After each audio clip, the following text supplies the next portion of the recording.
St. Joe's looks to climb into the top 3 of the A10, currently 4th. The Mike Magpio visiting Fordham Rams look to come to Philly and snap their 2-game losing streak after tough and close losses to VCU and St. Bonaventure last week.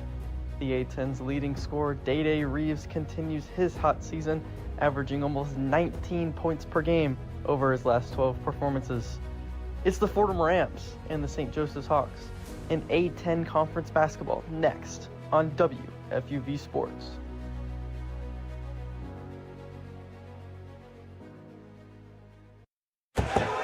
Welcome into the Hagan Arena here in Philadelphia, the campus of St. Joseph's University, as the Fordham Rams travel south to take on the St. Joseph's Hawks. I'm Derek Beaulieu, your lone broadcaster for the night, as we look forward to some A10 men's basketball.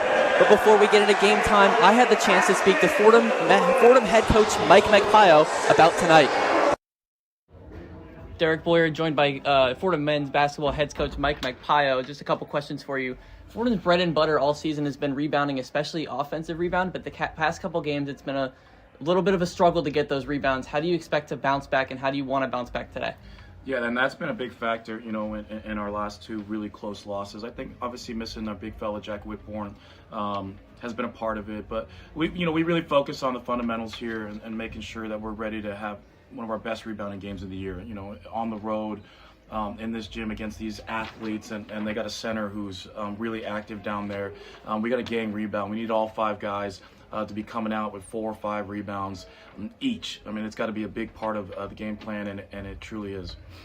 11 steals against St. Bonaventure, your second game this season with double-digit steals. What do you think has allowed your guys to get that many turnovers and that many steals?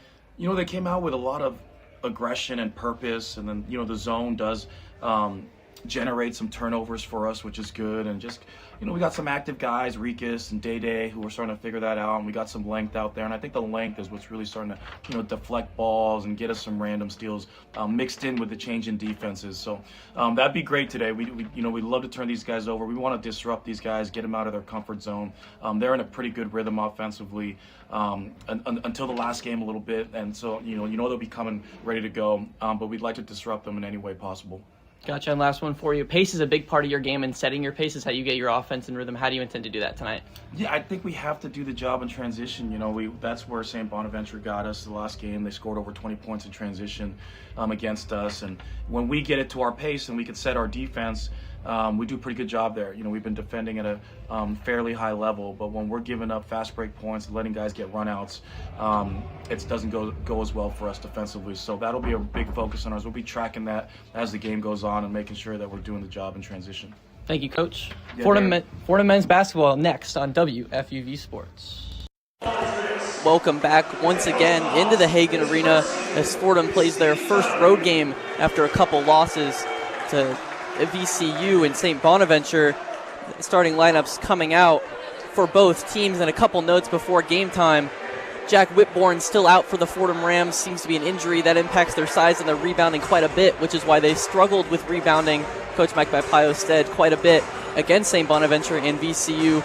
There's going to be heavy focus for the Fordham defense on St. Joe's number 0, Derek Simpson. He's a big facilitator, about 5 assists per game, and he really controls that offense. There was heavy focus on him during shoot-around and during the team meetings today. Leadership and growth were the key words for Coach Mike Magpio. Having guys take leadership roles and then also continuing to grow in that court. He emphasized win or loss, it doesn't matter as long as you continue to look to grow and continue to grow in that court. That's what Coach really cares about. A big thing for this Fordham offense as well, and this defense, both getting back in transition, sprinting back to the court, protecting the defense, and also facilitating that offense. And then again, with Derek Simpson controlling this offense and assisting his guys all across the court, contesting every pass is going to be key for this Fordham defense. This Fordham defense is number 1 in the A10 in points allowed per game at about 65, and it needs to continue that strong play if Fordham wants to have a chance against this strong St. Joe's team that's currently ranked 4th in the A10. Fordham 12th in the A10. They're 3-8. St. Joe's 7-4. Both teams coming off losses. Fordham to St. Bonaventure, as I've mentioned, and St. Joseph, a defensive battle against George Mason. They average about 74 points a game, but in that game, only 52. So some struggles there offensively. The defense hauled up, but couldn't get enough points across off the board. A big crowd here in Philadelphia as we get ready for tip-off. Rika Schulte and Azaba and St. Joe's in white moving left will get the tip-off.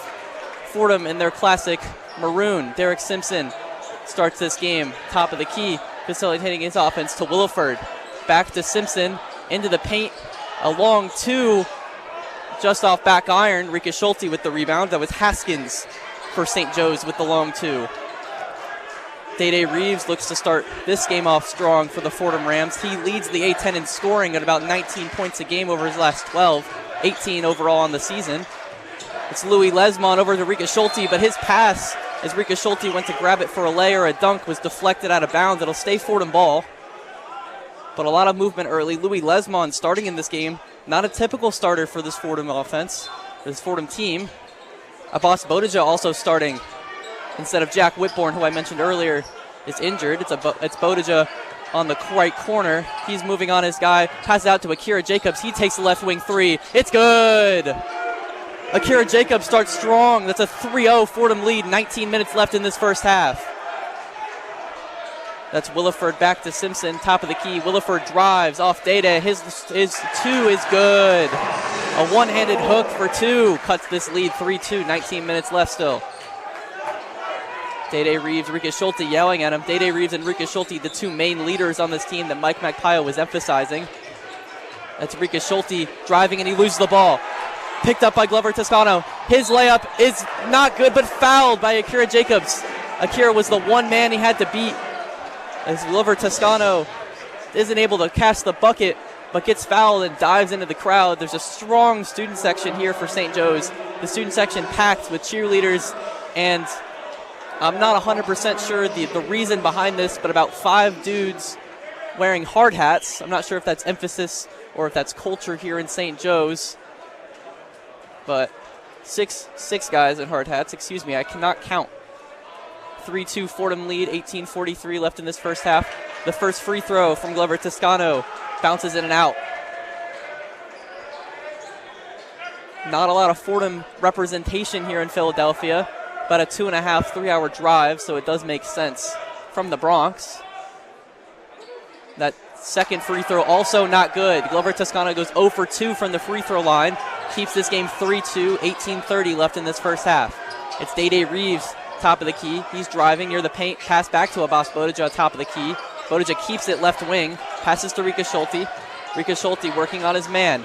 Near the paint, backs out to the left corner. Falls to the ground and loses it. He's now on the ground, clutching the ball, and it'll be a jump ball, as Rika Schulte lost the handle and had to fall and trap the ball under him to keep possession. Or excuse me, it won't be a jump ball. It'll stay Fordham ball, as Day Reeves will inbound it. 18:20 left in this first half. 3-2 Fordham. The Rams versus the Hawks, as Day finally gets the inbound on Akira Jacobs, top of the key. Abbas Bodija, right wing. He's driving, working on his man. His two just off. A little strong from Bodija. Haskins moves down the court, gets a screen, and passes back out to Williford. Back to Haskins, working on Rika Schulte. Near the paint, back out to Glover Toscano on the right wing. He drives. His two blocked by Bodija, and Louis Lesmond gets the reflection. Bodija with some key defense. Akira Jacobs on the left corner as Fordham is moving fast. Back out to Day. Bodija now back to Rika Schulte, top of the key. Day once again. He drives. His long two. Strong. And Derek Simpson with the rebound. About 3.5 rebounds for Derek Simpson a game as he drives. His short two is just off the backboard and off the rim, and that'll be no good. About a 2-minute scoring gap for either team in this game. 3-2 still, 17-15 left in this first half. It's Day Reeves in between the top of the key and the right wing. He drives. His two is no good. Rika Schulte, though, with the putback. 5-2 is now the Fordham lead as Rika Schulte gets on the board. 17 minutes left in this first half. It's Derek Simpson on the on the St. Joe's Hawks logo. And now it's Glover Toscano, left wing three. It's cash. In the bank for Glover Toscano. 5-5 ties the game. St. Joe's and Fordham. 16:42 left in this first half. Defense chance rained down from the St. Joe's student section. Day driving, his two. Just strong off the backboard, not going in. Fordham must move back in transition. Glover Toscano is fouled on his two. Day pushed him in the back. That'll be more free throws for Glover Toscano as he tries to make up his past two. Early in this game, some good defense and some good shooting from the shots that both teams have had. Both teams shooting about 40%. The one three-point attempt from both teams has been cashed. 5-5. As now it's 6-5 Hawks as they get their first lead of the game. 16:25 left in this first half.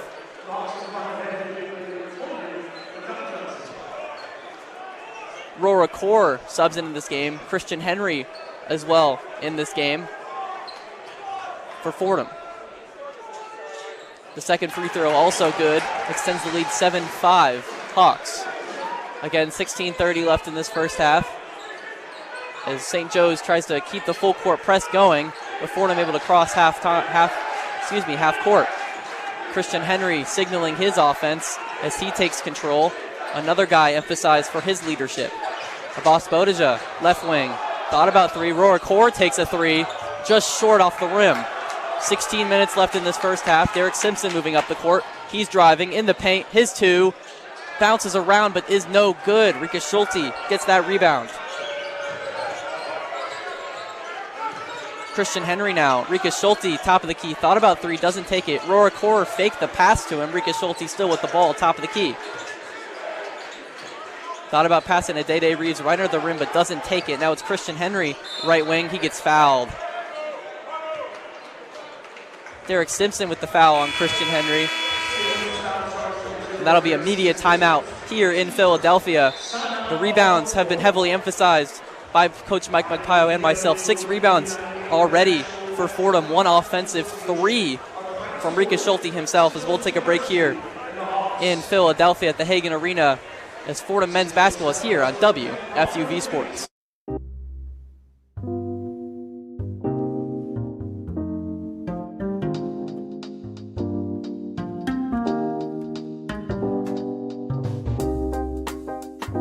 I'm Kurt Sippel, telling you to tune into One on One, New York's longest-running sports call-in show.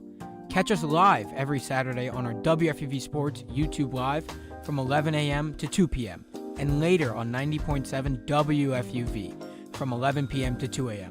We break down the week's latest headlines with our collection of tri-state area beat reporters, along with interviews with your favorite athletes and media personalities. WFUV is your home to talk all things New York sports.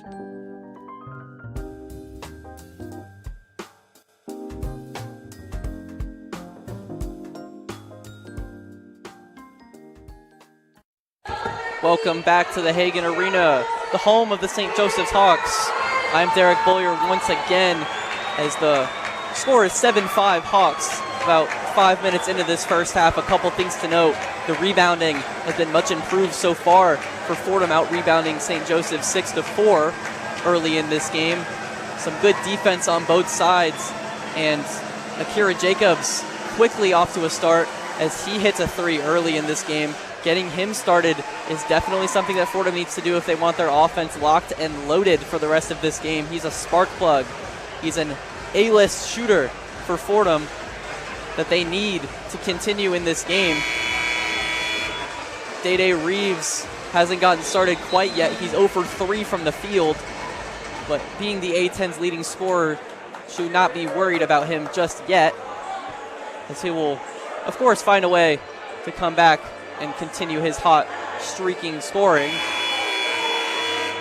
When we left off, going into the media timeout, into the break, Derek Simpson had just fouled Christian Henry as he was driving to the basket.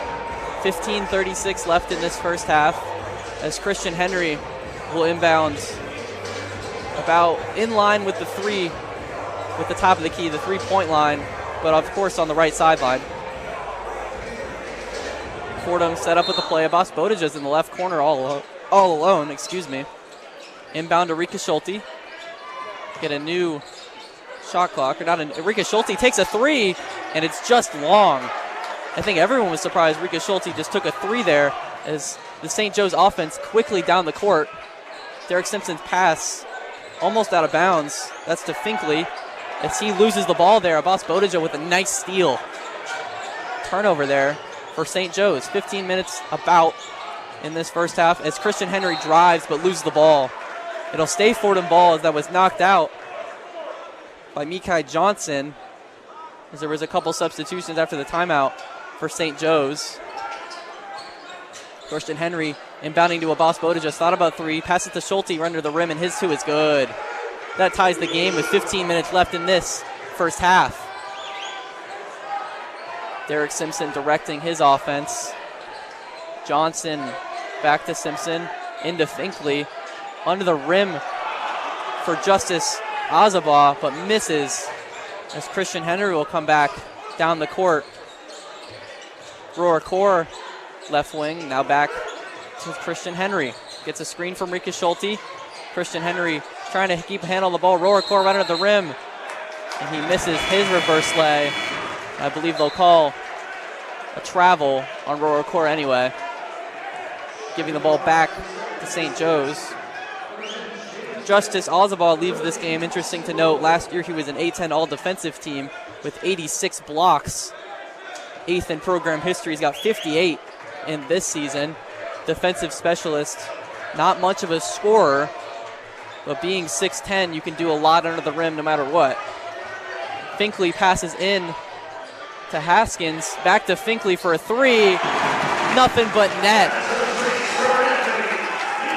The student section ecstatic for a quick three-pointer from Finkley. 10-7 now is the Hawks lead with 14 minutes left in this first half. Christian Henry top of the key. He's driving over his man. Misses, but Abbas Bodija, with the rebound. His put up is not good. Rika Schulte knocks it out of Smith's hands, but called for a foul. As St. Joe's will regain possession here. 13:54 in this first half remaining. 3 fouls already for Fordham. They're spread out across 3 guys, so nothing to worry about just yet. A whistle on the floor after the ball was inbounded. Not sure what it was for, but Rika Schulte leaves the game in place of Akira Jacobs.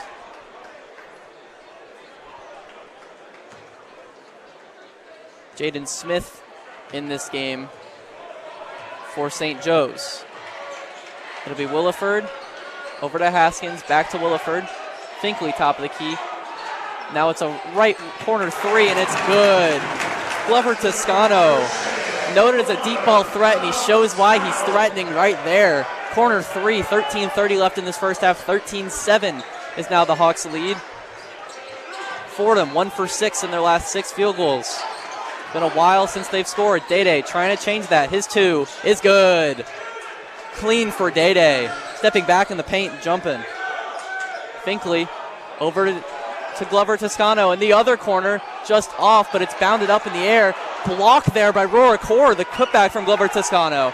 But again, another offensive rebound for St. Joe's. That's Williford driving. Abbas Bodija tries to block, doesn't get it. Akira Jacobs with the rebound on the miss. Christian Henry going down the court. 12:50 in this first half. 13-9. 4 points as the Hawks lead.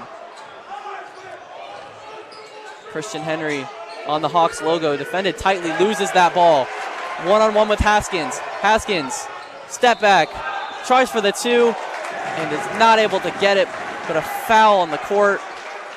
And I believe that'll give Haskins 2 free throws. He had one man to beat Christian Henry, and he did a Euro step, trying to dodge Christian Henry, unable to sink his short 2 attempt, but fouled in the process, so he'll have a chance for 2 either way. Looking to extend the lead to 6 if he makes both of these free throws. Haskins, a 68% free throw shooter, not necessarily known for his free throw shooting, makes his first one. a 2024-2025 Atlantic A10 all-rookie team member. This is a redshirt sophomore here at St. Joe's from New Jersey, closer possibly to the Bronx than St. Joe's, as he sinks his second free throw. Notably for him, Fordham's going to try and force him right. He has a lot of skills going left, said Coach Mike Magpio a couple times, and forcing him right takes away some of those skills, take away some of that playmaking that he's able to do, but he's quickly and effectively guarding Christian Henry still. It's Louis Lesmond now on the right wing. He steps back and takes a short two, or a long two, and sinks it. Nothing but net there as Finkley moves down the court fast. Simpson now, back to Finkley, over to Smith near the top of the key. He loses the ball, but a whistle there on the play. Finkley likely fouled, or not Finkley, Smith likely fouled on that play. Fordham racking up the fouls, 5 already with 8 minutes gone by in this game. St. Joe's, the Hawks, only with 1 foul. They've been effective in playing good defense, 11 points only for these Rams, but only 1 foul. It'll be Williford with the inbound to Smith. Passes off to Simpson. Double teamed with Akira Jacobs and Dede, but Akira Jacobs backs off. Williford. Finkley thought about a top of the key 3. Passes to Simpson, but his pass goes awry. It goes out of bounds near the Fordham bench, and that'll be a turnover. As Fordham, after this media timeout, will have the ball. And I'm going to send it back to the Rose Hill studio in just a second. 15-11 is the St. Joe's lead. 11:48 left in this first half. And now I will send it back to the Rose Hill studio with Sam Giangrande with a one-on-one update. Take it away. The one-on-one scoreboard. Hey New York, let's get on the hardwood and take a quick look around the A10. George Mason is at the Robbins Center, take on the Richmond Spiders, score being 9-22. Going down to DC, George Washington hosting the Rhode Island Rams, score being 9-9. Tomorrow at 6:30, VCU will travel to the city of brotherly love to take on LaSalle. Now let's switch to the women's side of things to see what's going on there. No games today, but tomorrow GW are traveling to St. Joseph's, tip-off at 11 a.m. At the same time, Loyola Chicago travel to the other side of Pennsylvania, take on Duquesne. One more 11 a.m. game, George Mason go up to UD Arena to take on Dayton. And at noon, our hometown Rams are traveling to the New York City of Missouri, St. Louis. VCU travel to the smallest state in our country to take on the Rhode Island Rams, tip-off at 6 p.m. And at the same time, the final game tomorrow, St. Bonaventure traveling up to the Old Dominion State to take on Richmond. That's all from me. I'm Sam Giangrande with the one-on-one scoreboard update. Back to you, Derek.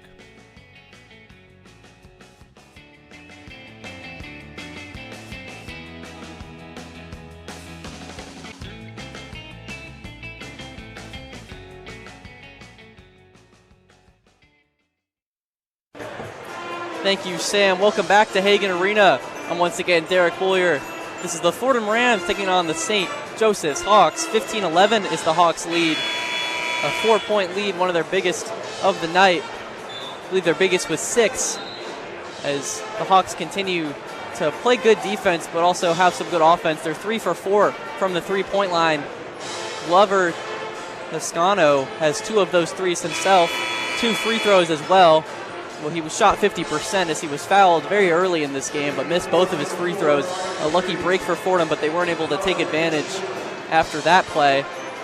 Again, just a 4-point deficit for these Rams as they will take advantage, hopefully try and take advantage, of a costly St. Joseph's turnover.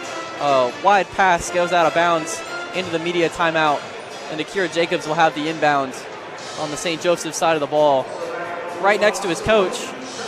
He can talk to his coaching staff about what to do on this inbound, which is something that Fordham has been practicing quite a bit, inbounding and protecting against the full court press. Marcus Green in this game for Fordham as he's trying to get across half court, and he does eventually, guarded by Williford. Now it's Christian Henry directing his offense once again. Louis Lesmond alone in the left corner, something to note, but Christian Henry working on his guy. He falls down, loses the ball, but gets it back right at half court, is able to get it back, and double teams, but gets it out to Rikus Schulte on the left wing. Marcus Green drives towards the center of the court. Christian Henry takes a 3 and just misses. Had to fire up a 3, only 1 second on the shot clock when it hit rim. Derek Simpson now moving. He's at the paint. Pass back out to Williford. Williford over to Azabaugh. Azabaugh guarded heavily by Rika Schulte. A three.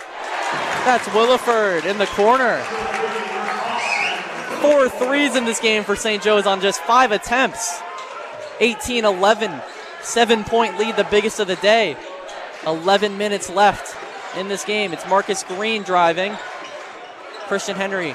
Marcus Green, left corner. Not good, but Akira Jacobs gets the rebound. Back out to Christian Henry. He's directing his offense, telling Rika Schulte he needs quite violently a screen as he takes a short two and makes it. More paint points for Fordham. 18-13. 10:23 left in this first half. Christian Henry vehemently directing his offense, needing a screen. It's loud here in St. Joe's in the Hagan Arena. Derek Simpson, nice pass to Azabaugh.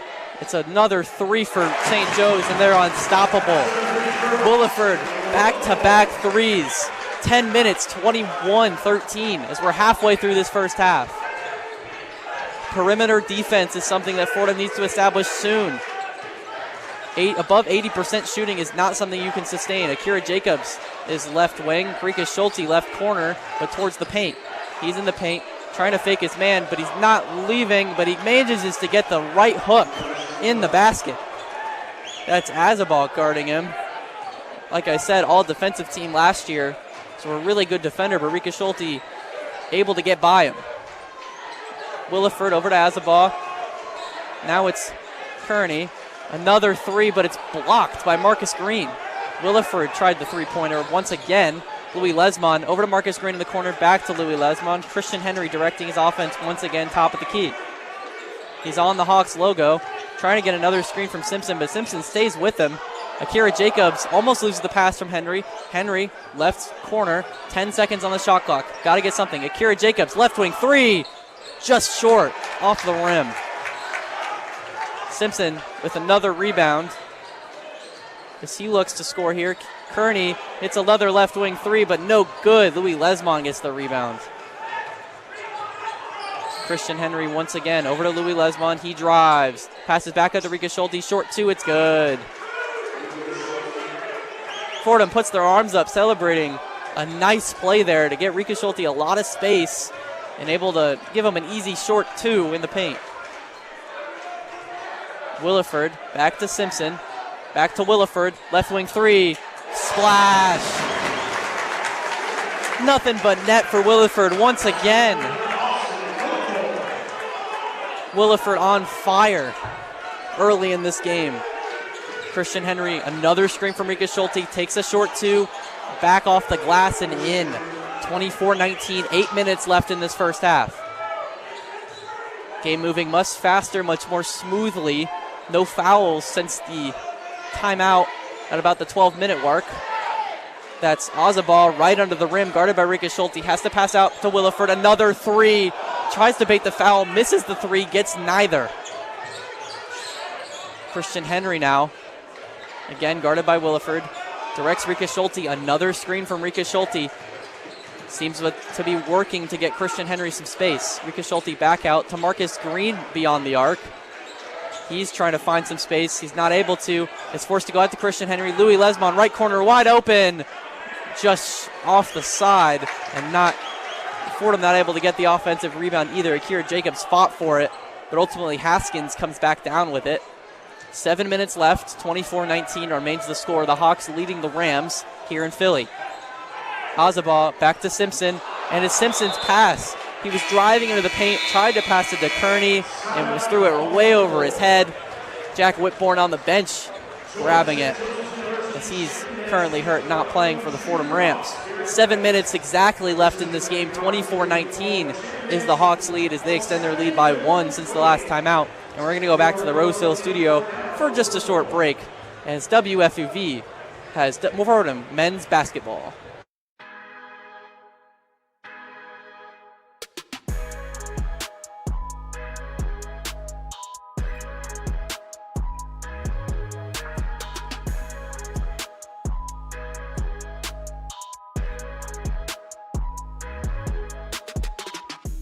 Hello everyone, I'm Trey Rodriguez, calling you to tune in to WFUV Sports One-on-One, New York's longest running sports call-in show.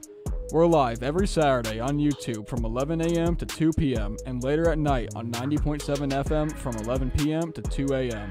We cover the latest news in the sports world with our wide range of beat reporters, as well as exclusive interviews with your favorite athletes. We'll see you next Saturday on One-on-One.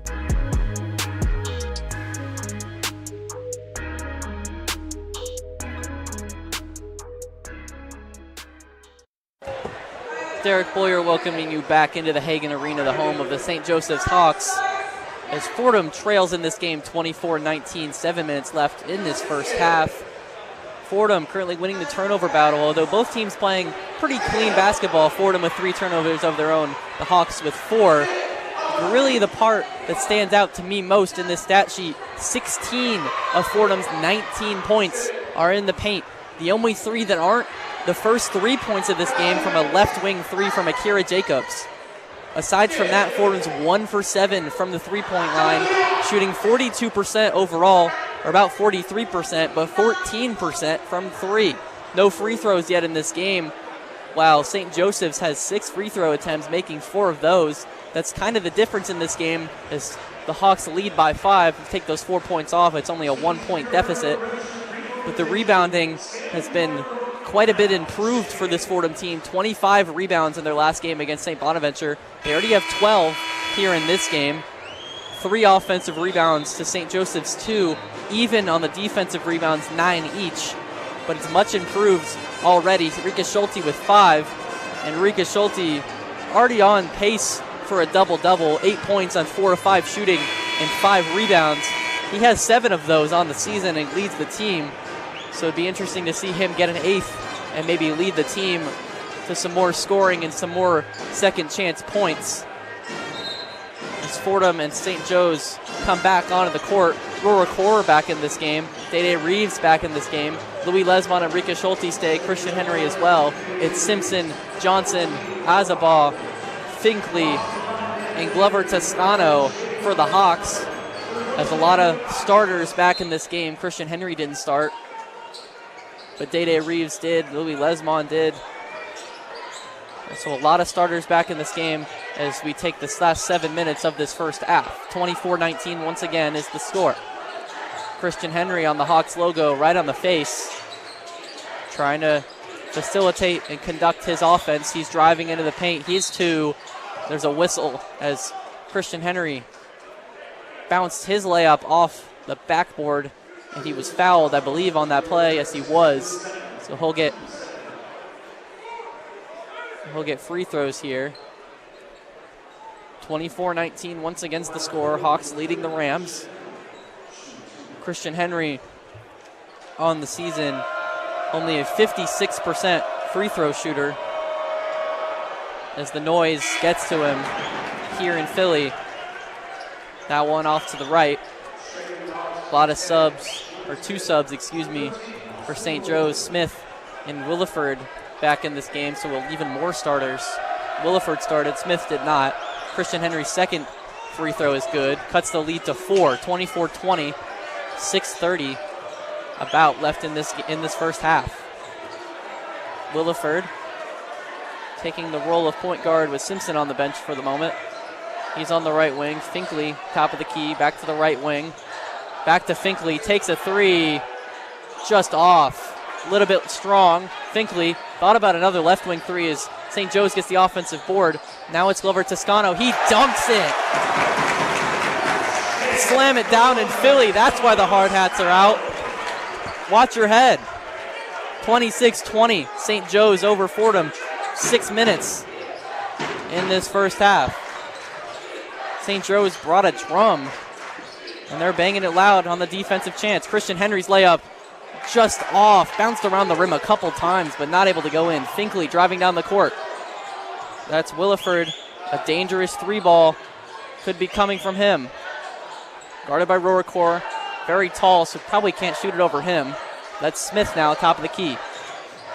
He's driving. That's Johnson driving. Another slam!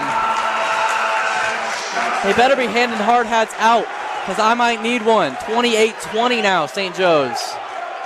5:23 in this first half. Christian Henry, top of the key. His pass to Day Reeves almost deflected by Glover Toscano, but Day keeps it on the left wing. Pass to Rika Schulte. He tries another three. It's nothing but net. Rika Schulte, left wing three. He's got 11 points, leading Fordham. Smith, top of the key for St. Joe's.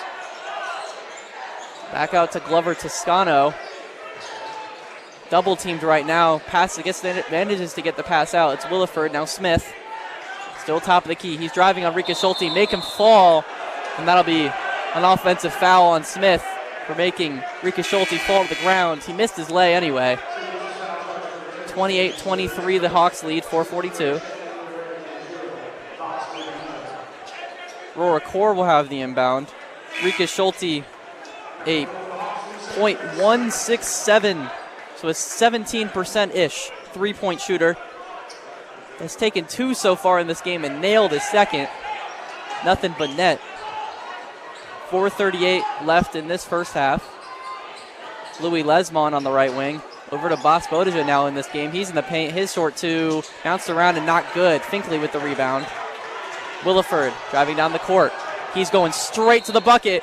And his two is good. There was a foul as well, so I'm not sure if it's an and one. I believe, from my point of view, the foul was before the shot. It's counted now. And I believe it'll count as an and one. But a timeout on the floor will leave the and one to after this timeout. 30-23 is the St. Joseph lead. 4:23 left in this half. And we're going to go back to the Rosehill studio for another one-on-one update with Sam Giangrande. Take it away, Sam. The one-on-one scoreboard. Hey New York, Sam here. I'm going to take you on a quick trip across the Atlantic to look at some soccer. The Pride of London Chelsea FC hosted Leeds United at Stamford Bridge. The Blues took an early lead by scoring 2 goals, but led up 2 in the second half to end the game and the draw 2-2. Going 11 miles to the other side of London, West Ham hosted Manchester United. The Hammers scored minutes into the second half, but with only seconds left in the game, in the 96th minute, the Red Devils were able to equalize to make the final score 1-1. No haircut this time after the game. Going from London to Napoli, where they took on Como. After 90 minutes, the score was 1-1 and there was no goals in extra time, so it went to penalties. Both teams missed one early, but when Napoli needed it most, they missed their last penalty, making the final score 6-7. And I don't want to see any jokes about the score. I know you're holding back a little smile or maybe a little giggle. That is all from me. With no more NFL this week, you guys should try the other type of football. I'm Sam Giangrande with the one-on-one scoreboard update. Back to you, Dave.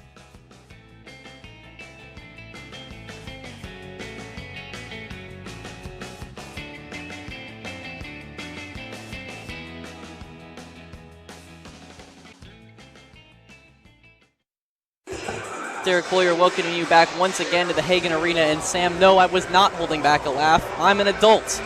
But thank you for keeping us grounded here in America as we had the Super Bowl on Sunday. 29-13 win for the Seahawks over the Patriots as you took us over the Atlantic to the other kind of football, as you said.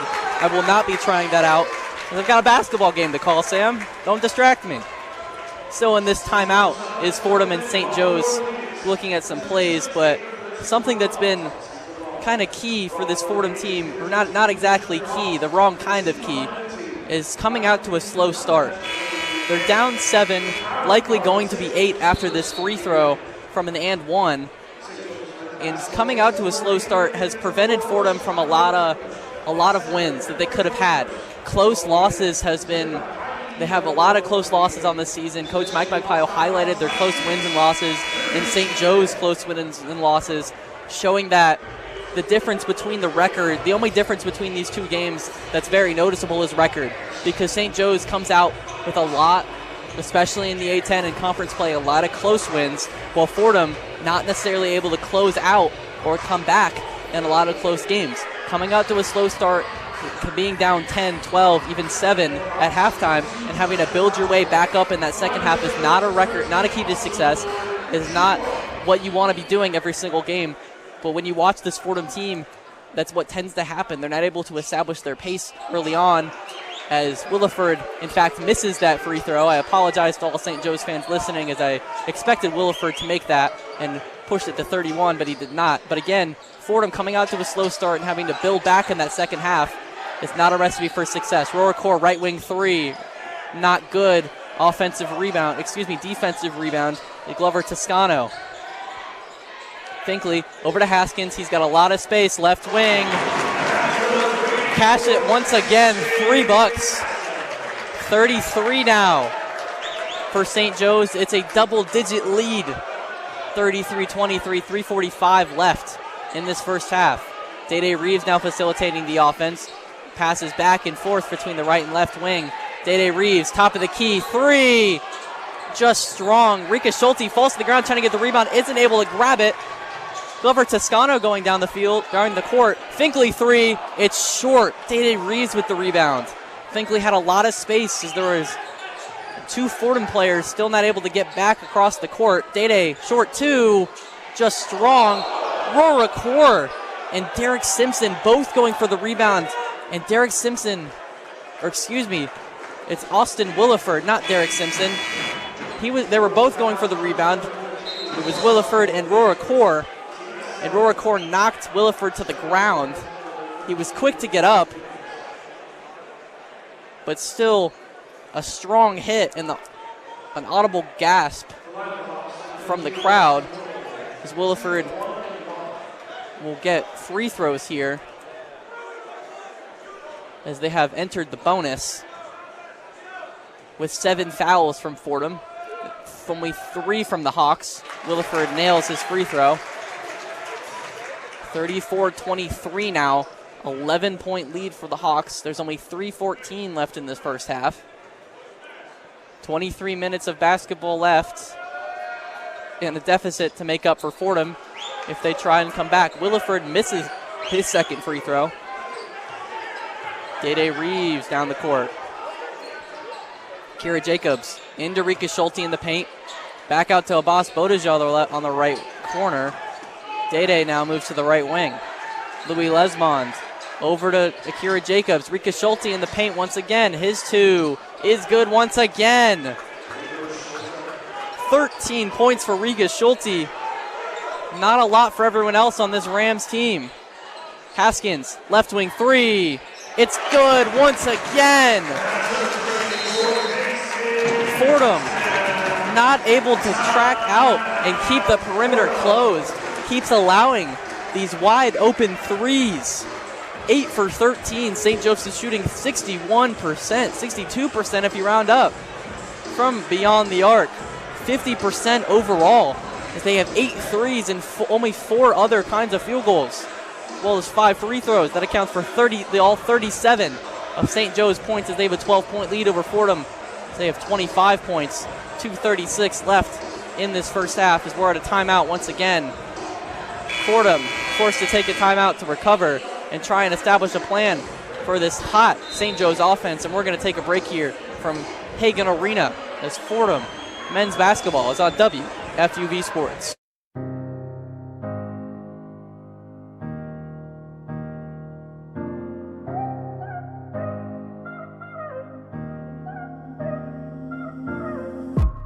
Hey, what's up? It's Owen Kelty, one of WFUV Sports' New York Knicks beat reporters. Jalen Brunson and the New York Knicks look to dominate the East and bring a championship back to New York. Keep up all season long on my X account at Owen Kelty for all the highs and lows of New York Knicks basketball. WFUV Sports. Apologies to sending it to break early as this game resumes once again. Christian Henry with the inbound for Fordham. Louis Lesmond on the right side of the court as the full court press for St. Joe's causing some panic in these Rams. They're forced into play a little out of order. Louis Lesmond, left wing. His pass to Rika Schulte knocked away, but Day's able to grab it. Knocked away a couple more times. A lot of energy from these Hawks. That's Haskins knocking away Day's ball about 3 times, and it finally goes out of bounds.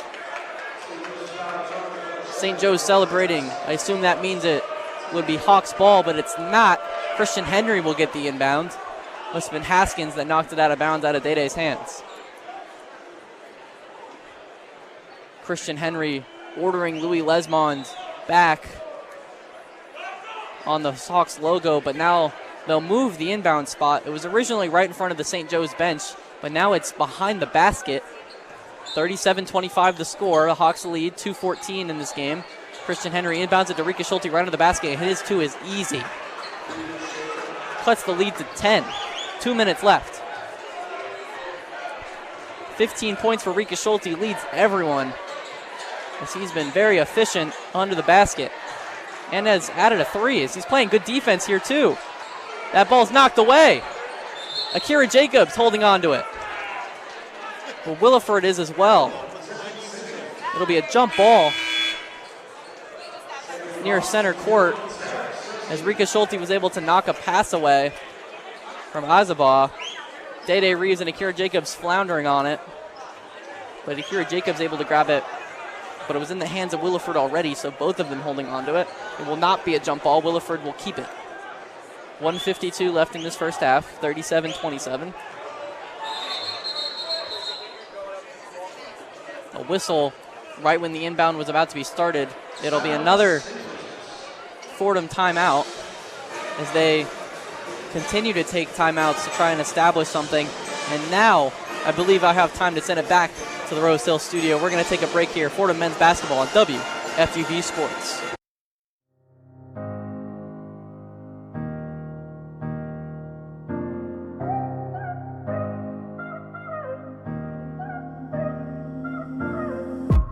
Hey, what's up? It's Owen Kelty, one of WFUV Sports' New York Knicks beat reporters. Jalen Brunson and the New York Knicks look to dominate the East and bring a championship back to New York. Keep up all season long on my X account at Owen Kelty for all the highs and lows of New York Knicks basketball. WFUV Sports is your home for all things Knicks.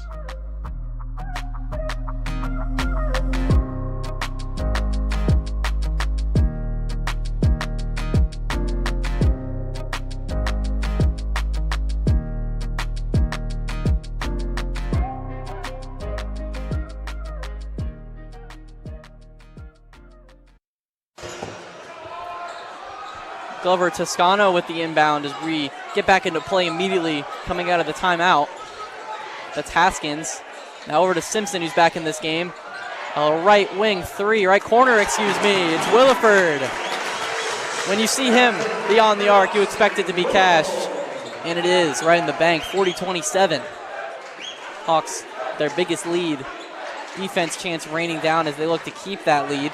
Akira Jacobs, right corner three, looking to come back, and it's not good, in and out. Simpson coming down the court. The strong St. Joe's offense in action here early. Simpson's pass right under the rim to Azabah. Azabah able to put a shot up, and it goes. Haskins was there to put it back, but no need.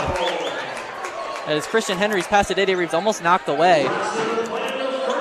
A minute left here in this first half, 42-27. Fordham again off to a slow start. Akira Jacobs right under the basket, back out to Day Reeves on the right corner. Nothing but net.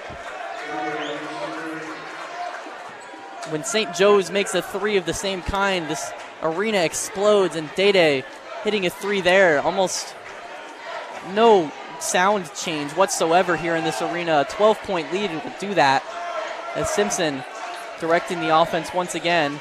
30 seconds in this first half as Rika Schulte gets a steal. A strong pass. Day down the court. Slows down, puts up a two, and doesn't make it, but fouled. He had a lot of open space. He had Haskins and Williford right behind him, but he slowed down as he was going to get under the rim. Kind of slipped with his footing as well. Not able to put up a good two, but gets fouled. And if he didn't slow down, he might have had a better chance to put up that lay. But regardless, he'll take two free throws here. Day 80% free throw shooter. A good shooter overall from anywhere as he makes his first. 42-31 now, the score here in Philly. Abbas Boja back in this game. 11-point deficit for the Rams. Only 20 seconds left. Shot clock is off. So if St. Joe's gets this ball back, they'll likely just try and hold on to it for the remainder of the half. And they will with another Day free throw. 10-point deficit, it's 42-32. Haskins will have the inbound in a full court press. 3 Rams on the St. Joe's side of the court. More Rams on the St. Joe's side of the court than St. Joseph, than Hawks. St. Joe's manages to get it to their side of the court. An open 3, just short. That was Glover Toscano, but a Haskins rebound, and he's fouled. Akira Jacobs and Louis Lesmond fighting for the ball, but he ended up fouling Dacier Haskins. And with the Hawks in the bonus, free throws regardless, 8 fouls in this first half for Fordham. 10.9 seconds left in this first half, as Haskins will take his free throws. Personal fouls for Fordham against VCU ended up being a problem late in this game because there wasn't a lot of fouls in that game for Fordham, but a lot of them on the same guys.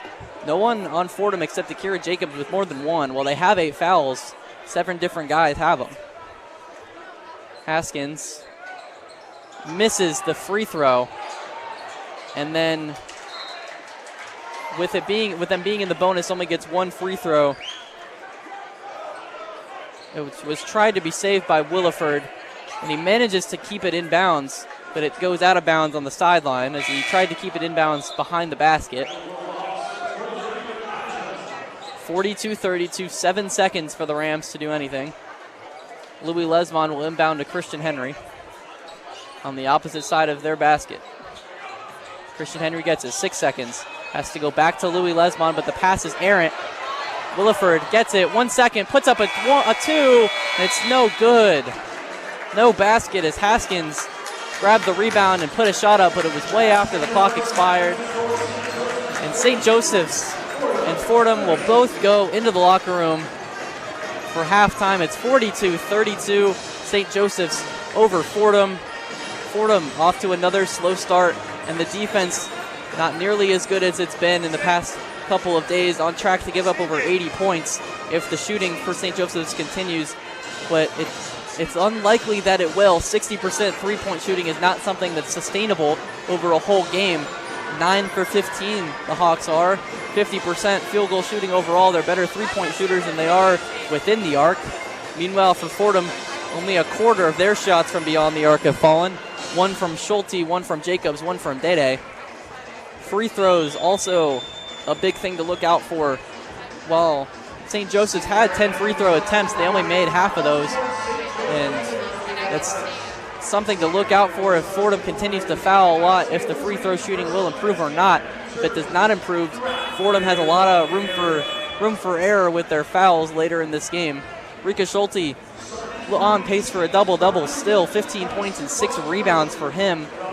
But the rest of Fordham not doing a whole lot to help him out. Akira Jacobs with 3 points, Christian Henry with 5, Dede with 7, and Louis Lesmond with 2.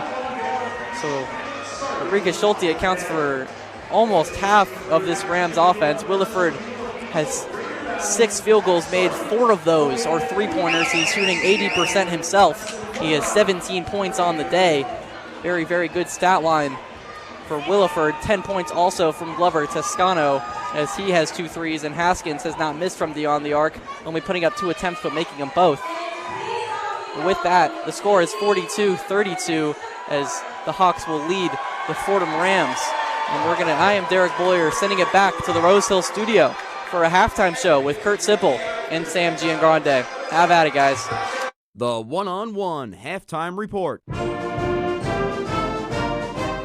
Welcome to the one-on-one halftime report. I am Kurt Sippel, joined alongside Sam Giangrande. Hello. Right now, Fordham is down by 10 to the St. Joseph's Hawks, 42-32 in Philadelphia at the Hagen Center.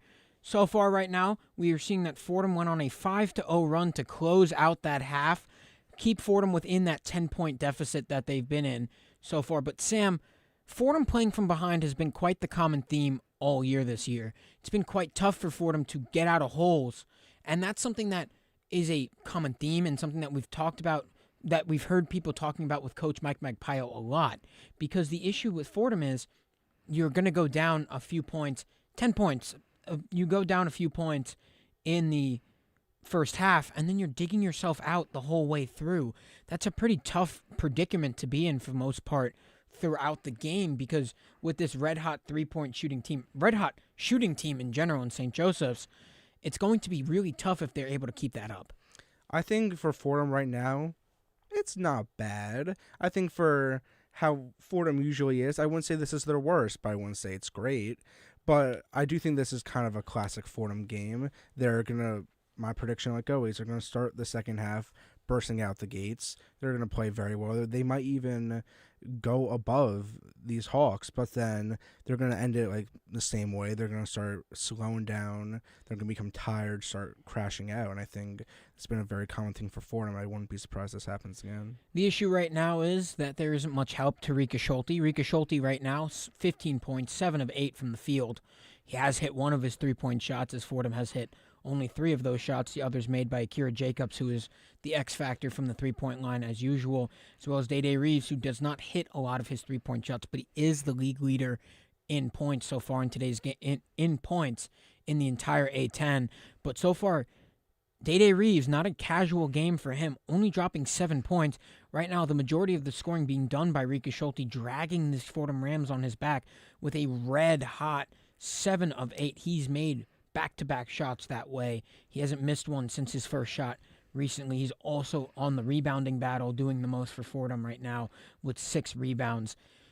You need help right now if you're Rika Schulte, because yes, it is possible to have a game where you have one highlight star, but the issue is on the other side of the basketball when you're playing against the St. Joseph's team, where it has 2 pet players already in double digits, and Haskins, who has 8 points so far in today's game and has the opportunity to go into double digits yet again. That's a 3-headed monster right now that you're going against at St. Joseph with Williford, Glover, as well as Haskins. Everyone else has 2 points or less for St. Joseph so far. So that's going to be a big defensive battle if you're going to be Fordham. But on the other side of the ball, you have to figure out a way to score the ball.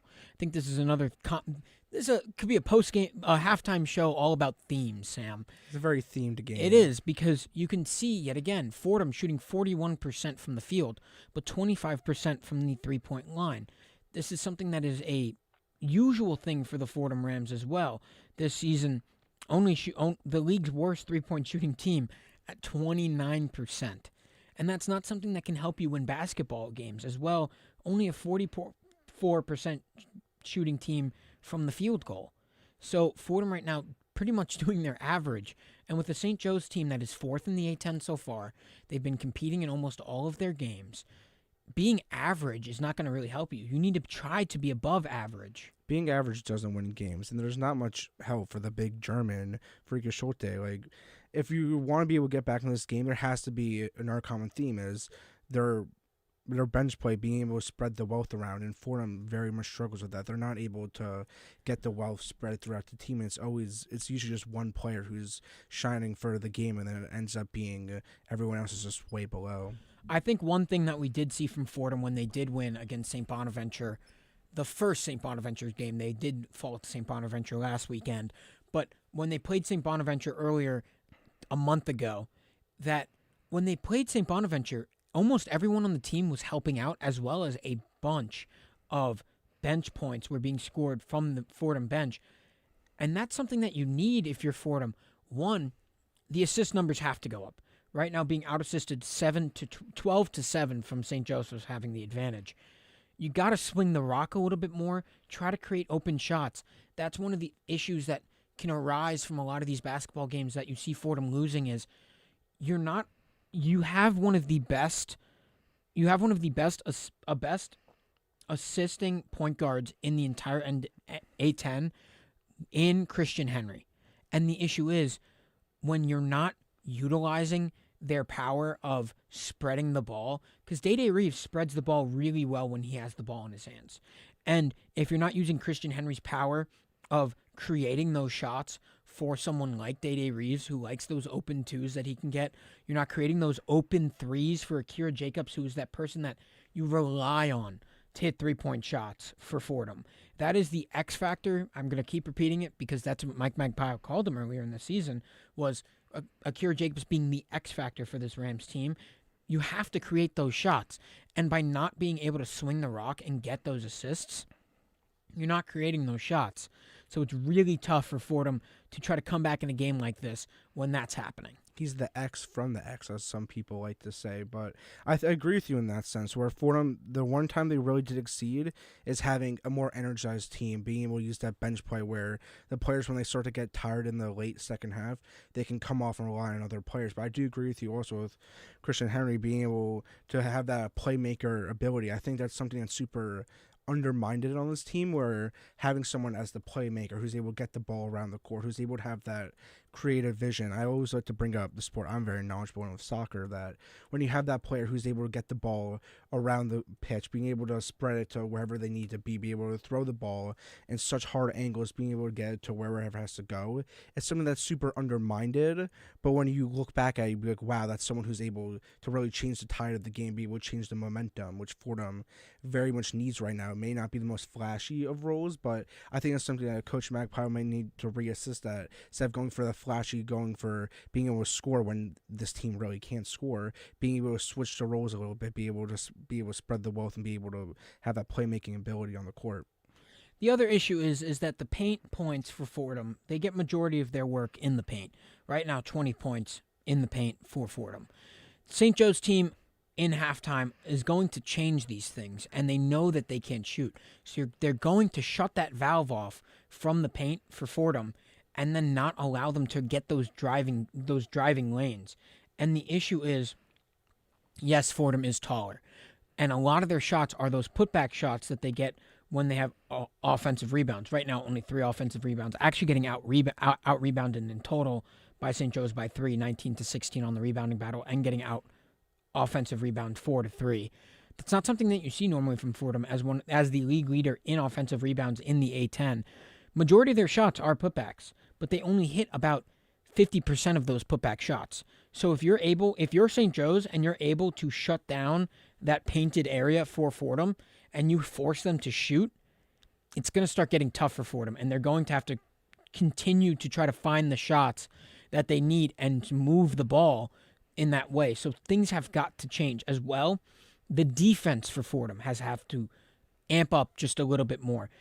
One of the league's best in defense for Fordham in the amount of points allowed. Right now, St. Joe's is on their way to their average, which they score about 70 points a game. So right now, Fordham has the ability to have to shut down that three-point arc for St. Joe's, and you have to dare them to try to beat you in the paint as well as in the mid-range, because you're taller than them. You're taller than majority of teams that you're going to play against. So you're going to have to try and block those shots. You're going to have to try and create difficult shots. Cannot allow open threes. You cannot allow the mismatches on those threes, because St. Joe's is only going to take advantage of those. 60%, like Derek said in the beginning of the day, not sustainable. But this St. Joe's team still hits about 44% of their threes, one of the league's best in three-point shooting.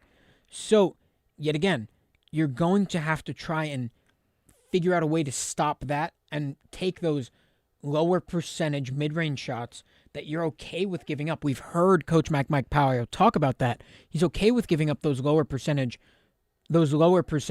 two-point shots because they might not go down, and Fordham can grab that rebound and run back up court. They don't play with a high pace, but as long as they set their offense, things can start happening. I think for a good coach, which I'm assuming this is what the St. Joseph's coach was doing, they saw, wow, look at Fordham's rebounds, and they're being able to lock that up, be able to make sure Fordham's not able to rely on those rebound shots, which is something I think that's very much happening in this game. But I think one thing that Coach Magpie should do, I think, is right now, if they're going into the second half, I think St. Joseph's, they're very much going to lock up the paint, make sure they can't get in there, not be able to rely on this those stats that they use very much well.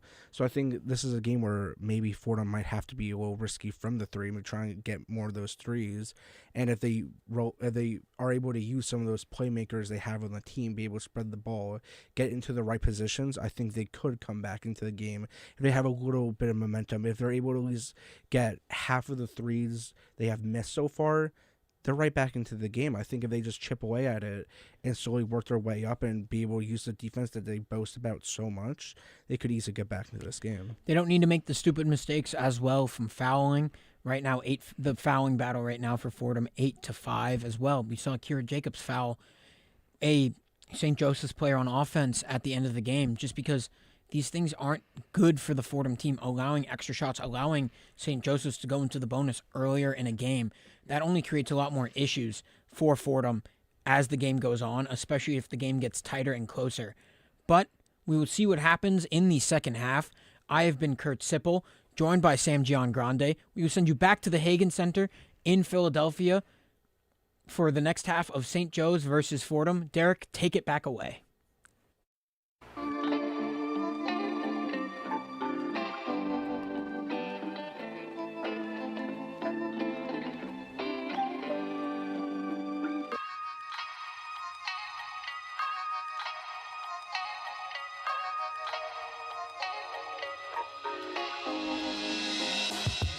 Hi everyone, I'm Grace McCarran and I'm one of your 2025-26 New York Islanders beat reporters for WFUV Sports. Follow me on X at Grace McCarran_ for live game updates, features, and other inside content from the island all season long. From the development of first overall pick Matthew Schaefer to incredible saves by Ilya Sorokin, WFUV Sports has you covered every step of the way as the Isles look towards the postseason. WFUV is your home for New York sports.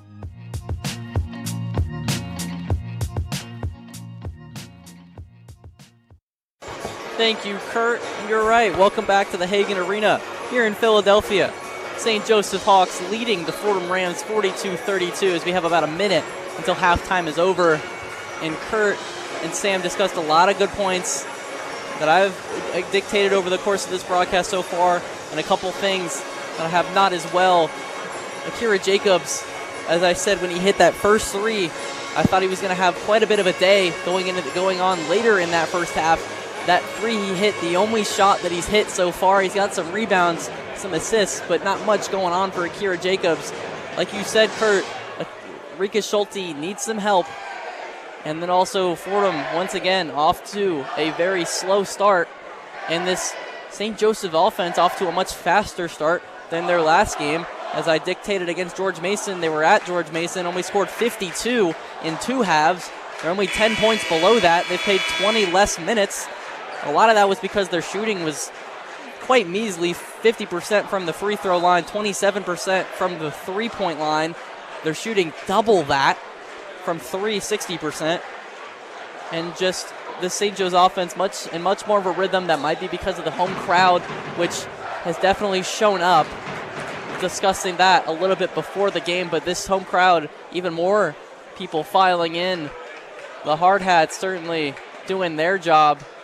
And now there's some signs, if you've tuned in some Rose Hill broadcasts, there's some signs for free chicken. I'm assuming if Fordham misses two free throws, they'll get their free chicken. But Fordham now going that way of the student section. They're going left now, as sides will swap. Maroon, the Fordham Rams going left, and the white St. Joseph Hawks going right.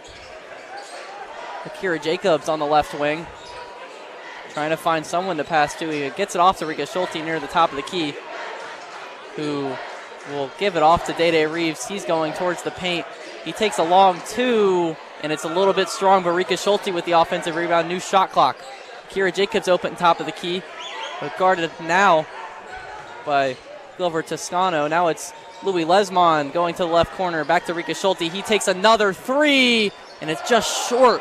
But Babas Bodija gets the offensive board and is able to put a layup in. His defender fell down. It was Dacier Haskins, excuse me. But regardless, no foul called, and Abbas Bodija is able to get on the board. 42-34. There's a three from St. Joseph's, but it's no good. It's Derek Simpson, left wing.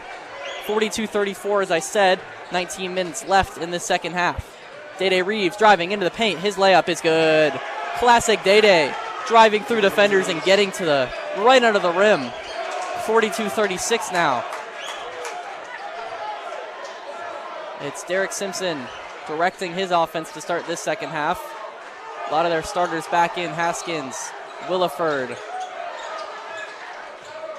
Glover Toscano with the lay. Not able to get it, but an offensive board and a foul. Azabah with the offensive foul, puts up a shot, gets fouled on the way. Big defender there is Justice Azabal, the only international player on this Hawks team from Benin City, Nigeria. Listed as a center, 6'10", 260. You can see why. And he'll take his 2 free throws here. As a big man, you don't expect him to be a great shooter from the free throw line or from 3. He's actually on the season not attempted a single 3, and he misses his first free throw, about a 62% free throw shooter. As it shows there on that first attempt. His second attempt is up, and that one, nothing but net. 43-36, as Fordham has cut the deficit to 7. Dede Reeves finally gets it, a pass to Abbas Bodija to cross midcourt. Louis Lesmond long pass to Christian Henry now in this game. He drives into the paint, his short 2, no good. But Abbas Bodija with the rebound. He tries to put up a lay, and he's fouled on the way. Not able to make the shot, but the foul gives him 2 free throws. The student section of St. Joe's not happy with the call. Angry with the refs already. Abbas Bodija, one of many players on this Fordham team from Australia. Redshirt freshman is Abbas, 74% free throw shooter, ignores the noise from the crowd and makes his first. Abbas hasn't been starting as of recently due to Jack Whitbourne coming out as the big man, the center for this Rams team, as he sinks his second free throw, but with him injured and on the bench at the moment. Got the start today and got the start past couple games. Fordham's full court press cuts a couple seconds off the shot clock, but not super effective. Christian Henry guarding Williford very harshly, as was done to him. Louis Lesmond forces a pass to Glover Toscano, but he's fouled on his layup attempt under the rim. A pass right under the rim to Azaba, who was wide open, no one around him, but Louis Lesmond quickly closes in on him, forces a pass. But again, Glover Toscano fouled on the lay attempt. 43-38 is the St. Joseph lead. A little under 18 minutes left in the second half. Glover Toscano again continues to struggle with the free throws, misses his first. Under 50% free throw shooting from these Hawks. Fordham, on the meantime, 6 attempts, only missed 1. Glover Toscano misses the second. He's now 2 for 6 from the free throw line. 4 extra points left off the board. Christian Henry top of the key. Rika Schulte now top of the key into Dede, who's driving into the paint. We're forced to back out to the right corner, back out to Christian Henry beyond the arc. He falls down but keeps possession. He's on the floor sitting, trying to get it to someone. Gets it to Dede, who now drives into the paint. His short 2 is good! Christian Henry from the seat of his pants gets a pass to Dede, who drives and gets his short 2. A nice pass over to number 11 for St. Joe's. Glover Toscano misses his 3. The long pass for Louis Lesmond is deflected by Glover Toscano, who leaped straight in the air. Big vertical there. Derek Simpson, his short 2 missed, but Christian Henry calls for a foul. A long pass for Fordham down the court, as Dede was running down the court for some fast break points there. Would have been free if not for Louis Lesmond's pass getting deflected by a leaping Glover Toscano, who quickly, after missing the 3, gets back on defense, or at least he was still on his side of the court, but quickly recovers and makes a big play to keep it St. Joseph ball. Derek Thompson sinks his first free throw after it bounces around a little bit. 90% free throw shooting from Derek Simpson. Extremely good. 33 minutes a game for him, as he's essentially the conductor of this offense. 13 points a game, 3.5 rebounds, almost not 5 assists, as he sinks his second. 17 minutes left in this game, 45-40, as you hear the St. Joseph's band. taking up about half the student section is the band, as well as the cheerleaders. Rika Schulte wide open atop of the key. Back to Dede, who's driving, forced back out. Abbas Bodija now top of the key. He's guarded quite heavily. He's trying to get some space. He does, finally, into Louis Lesmond. A weird pass to Christian Henry, who is going out of bounds, falling out of bounds, and forced to just chuck it in the air, trying to keep it inbounds, but he chucks it into the student section, and cheerleaders have to move out the way to avoid the pass. An errant pass from Louis Lesbon's a turnover for this Rams team. It's not something you need when you're down 5 and already struggling a little bit on offense and also on defense. It's Williford, now Azabah, top of the key. Rora Kaur is going to check in on the next break for the Rams. It's Haskins, left wing, guarded by Bodija. Williford. Now back to the corner, into Azabah, knocked away by Dede. But then Dede loses it. Rika Schulte trying to get it. Williford, long two. Not good. Or excuse me, that was Glover Toscano on the shot attempt. It was Williford, who again, like Dede, or excuse me, like Rika Schulte, was on the seat of his pants and got the pass out.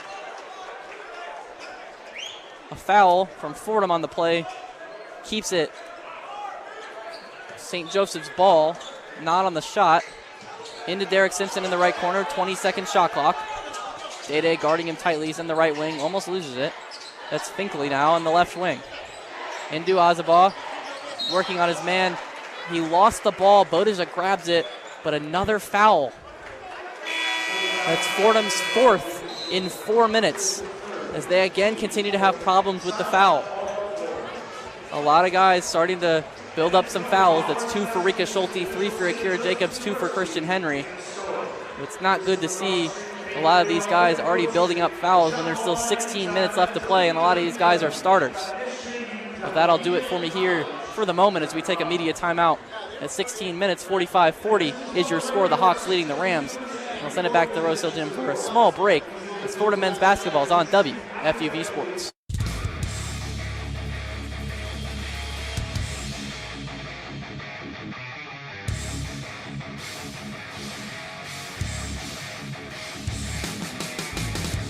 Hey Devils fans, Tucker Austin here from WFUV Sports, one of your New Jersey Devils beat reporters for the 2025-26 season.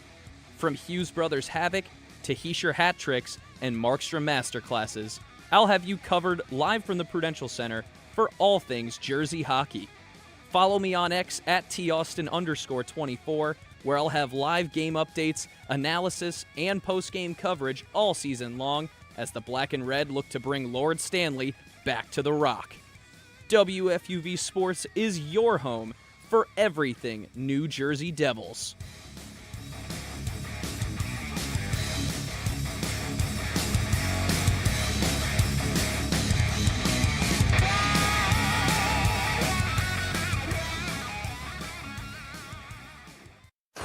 Derek Boyer welcoming you back into the Hagen Arena, the home of the St. Joseph's Hawks, and I just want to take a minute to thank everyone in studio back in the Bronx for helping me out here in Philadelphia, as I'm all by myself on this broadcast. And I want to thank everyone listening, whether you're in the Bronx, Queens, Yonkers, Brooklyn, wherever borough you might happen to be in, or if you're somewhere else, whether you might be down south, out west, or even internationally. I really doubt you'd be listening to a game in Philadelphia versus a Bronx team, but you never know. And whether you be in Philadelphia, whether you're a St. Joseph Hawk, a Fordham Ram, or anyone in between, thank you for listening, and thank you again to everyone in studio helping me out, making me sound good, making sure I'm on the radio and live on YouTube. But as Fordham and St. Joseph's continue to talk in this timeout, there's the buzzer to end the timeout as they begin to walk out. Fordham has cut into this lead a little bit. It was 10 at the half. Now it's 5, 45-40 with 16 minutes left to play. A big part of that has been maybe taking less threes and taking those lower value shots, but also the defense has definitely held up. St. Joseph Hawks, 3 points in the second half so far, all 3 of them on free throws, as they're 0 for 2 from the beyond the arc and 0 for 4 overall. But the problem with that is Fordham already with 4 fouls in 4 minutes in this second half. And as St. Joseph creeps closer to the bonus, it becomes harder and harder to utilize fouls effectively, as Derek Simpson will inbound quickly over to Finkley at the top of the key. His three is short as the shooting struggles continue for these Hawks, even though they were shooting 60% from three in the first half. Day driving, forced out to Abbas Bodija as nothing was there in the paint. Back to Day. Rika Schulte, top of the key, trying to find someone. He finds Rora Core. Left wing. Now it's Henry. Now on the left wing. 10 seconds left on the shot clock. Not a lot of time for Fordham. He's driving. There's three guys there. He's in the paint. Short two. It's good. Nothing but net for Christian Henry as he creates his own offense. 45-42 with 15:20 left in the second half. 3 is the deficit now for these Rams. Derek Simpson near the right corner. He's getting double, triple teamed. Finds an open man. Finkley, left wing, fakes a three, drives. Guarded well. Missed his lay, but fouled. Again, another foul for Fordham and more free throws for St. Joe's, as they're shooting 50% from the free throw line, but that's all they've been able to do for the past 5 minutes in this second half, is shoot free throws somewhat effectively. Everything else has not been falling. Rika Schulte had that foul, and while he's shooting 7 for 9 with a 3 and 15.7 rebounds, and even has a steal, he's now in foul trouble with 4. So not good, as you see the Fordham offense mainly running through Rika Schulte as he checks out because he's in foul trouble with 15 points to his name. Dede Reeves, as Kurt mentioned, not a typical game for him, only 7 in the first half. He has 4 now in the second half, picking up to 11. Shooting 4 for 10 overall, as he's had to take some tough shots as that free throw is missed. Some more free throw misses from St. Joe's. 45-42 remains the score. Christian Henry directing his offense. Defensive chance rained down as Christian Henry tries to find something, working on his man. Finds Dede in the same spot that he was as they swap positions at the top of the key. 6 seconds on the shot clock. Dede driving, back to Abbas Bodija, top of the key, 3, in and out. Aurora Core with the rebound. Christian Henry now on the Hawks logo. A 3 would tie this game. 45-42, 14:30 left. Christian Henry driving, makes a man jump and miss, goes for the shot and is fouled on the shot. He made defensive player Mikai Johnson jump for the short 2, or the long 2, just inside the arc. Made him jump right by him, and then when Christian Henry went up for the actual shot, was nicked in the arm. He will get free throws, and I was correct on the chicken. In the Rose Hill Gym, 2 missed road free throws is Chick-fil-A. Here in Philadelphia, they don't seem to like Chick-fil-A as much. 45-43 now the score with the Christian Henry made free throw. Glover Toscana will check out of this game. So will Justice Azabaugh in place of Smith. Christian Henry, hearing the noise with his second free throw, sinks that one as well. St. Joe's with the inbound, 14:30 about left in this game. It's Derek Simpson, it's not, it's Williford working on Christian Henry, trying to get to half court. He does. He's on the St. Joe's Hawks logo, right on the wing. Now he's on the right wing. He's driving, doing it all himself, loses the ball, but manages to keep it in bounds, but it slowly rolls out of bounds. Went up for a layup, it was slapped out of his hands, grabbed it as he was going out of bounds and threw it back onto the court. Finkley not able to chase it down on the right sideline, and it'll be another turnover caused by Fordham, which they've done quite effectively in this game. 6 turnovers for both sides. Christian Henry now directing his offense, only a 1-point deficit now as the St. Joe's offense has stalled. Christian Henry loses the ball but gets it back, and a foul called. Foul on St. Joe's. As Christian Henry angry about the play, but it's a foul on St. Joe's. So he'll get the inbound. Again, 45-44, only a 1-point lead for the Hawks. It was 10 just 6 minutes ago even. 20 seconds on the shot clock. It's Rora Core, now back to Dede. He takes a left wing 3, in and out. A foul on Fordham after the shot was missed. I believe the foul was on Abbas Bodeja and Finkley as he's kind of limping and moving a little awkwardly. He got the rebound and now will have the inbound after the foul. That's 6 fouls now for Fordham as, again, they creep closer to the bonus, even though there's still 14 minutes left in this game. A wild pass to Williford right under the rim is knocked away, and that'll go out of bounds as Aurora Core launches into the stands. He's helped up by Christian Henry and some fans, but he launched over some seating directly on the court and into the stands. He seems to be all right. But a long pass onto the basket to Williford is then pushed back before he goes out of bounds. And it was a Fordham player who touched it last, so it'll stay with St. Joseph's. Simpson right under the rim, goes for the lay and gets it.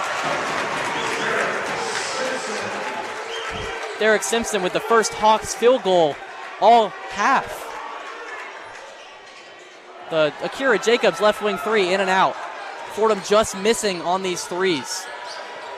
Finkley driving, he's fouled by Akira Jacobs while driving to the paint. That's the 7th foul for Fordham and the 4th for Akira Jacobs, as he will likely have to check out of this game as well. Rika Schulte and Akira Jacobs, 2 starters for this Rams team, and missing both of them, especially with Rika Schulte leading the team in scoring and Akira Jacobs being a spark plug X factor, as Kurt and Coach Mike Magpile like to call him, is not good. But Louis Lesmond will replace him. It's Finkley with free throws. Finkley, a Philadelphia native, will make his first free throw. 6'7" is his height at 235, a junior. 85% free throw shooting. He hopes to make both of these, and he does. Very different from the rest of his team. 49-44 as a whistle's called on the floor. I'm not sure what the whistle was for, as Fordham inbounded the ball after the 2 made free throws, as they will go back and inbound the ball again. I'm not sure what the foul was, or what the whistle was for. But either way, it stays Fordham ball. 13:20 left in the second half. 49-44, the lead back to 5 for the Hawks. Christian Henry on the left wing. Over to Day on the right. Christian Henry again. Day again. Still right wing. Now top of the key. Christian Henry once more. Again back to Day. Playing catch. Day drive. Short 2. Just long. Royal Core up for the rebound, but doesn't get it. Gotten by Haskins. Simpson moving quickly down the court. Has Henry to beat. Blocked by Aurora Core. Simpson just had Henry to beat. Aurora Core jumps out of nowhere and slams the ball against the backboard. What a disgusting block from Aurora Core. If the backboard was not there, that would have gone straight into the crowd and knocked someone out. That's how powerful Aurora Core came and knocked that into the backboard. The ball went out of bounds off of him, so it'll stay Hawks ball. But a nice deflection to keep Derek Simpson away from a layup, as his inbound to Smith on the left corner, as Abbas Bodeja is called for a foul in the left corner. He was pushing Smith, trying to push him out of bounds, as he was very, very close to the out of bounds line, but he's called for a foul. SJU St. Joseph Hawks now in the bonus. There's still 12 minutes and 50 seconds left in this second half, left in this entire game. And Fordham already with 8 fouls, and the Hawks already in the bonus. Abbas Bodeja now with 3 fouls. Christian Henry still at 2, as he was in the first half. But again, Rika Schulte and Akira Jacobs, 2 starters, out right now because they're in foul trouble. Smith nails his first free throw from Chicago, the sophomore center at 6'11", 225, a 70% free throw shooter. He was actually a Fordham Ram. He played 11 games for Fordham with scoring about 3 points and 2.5 rebounds. Didn't play a lot for Fordham, but he certainly did. Another free throw for him extends the lead to 7. It's 51-44. St. Joseph's offense certainly has slowed, but not enough. And their defense has not slowed to allow Fordham to catch back up. Well, they did do a little bit, cutting the lead to 1. Has not scored since. moving the ball around. Christian Henry driving, finds Marcus Green in the corner, but isn't able to get a shot off. Good defense by the Hawks. Christian Henry now driving, goes for the lay, misses it, does not go for the lay, passes back out to Louis Lesmond, who goes for a three, missed. Christian Henry with the rebound. Thought about three, driving, layup, not good, but a foul.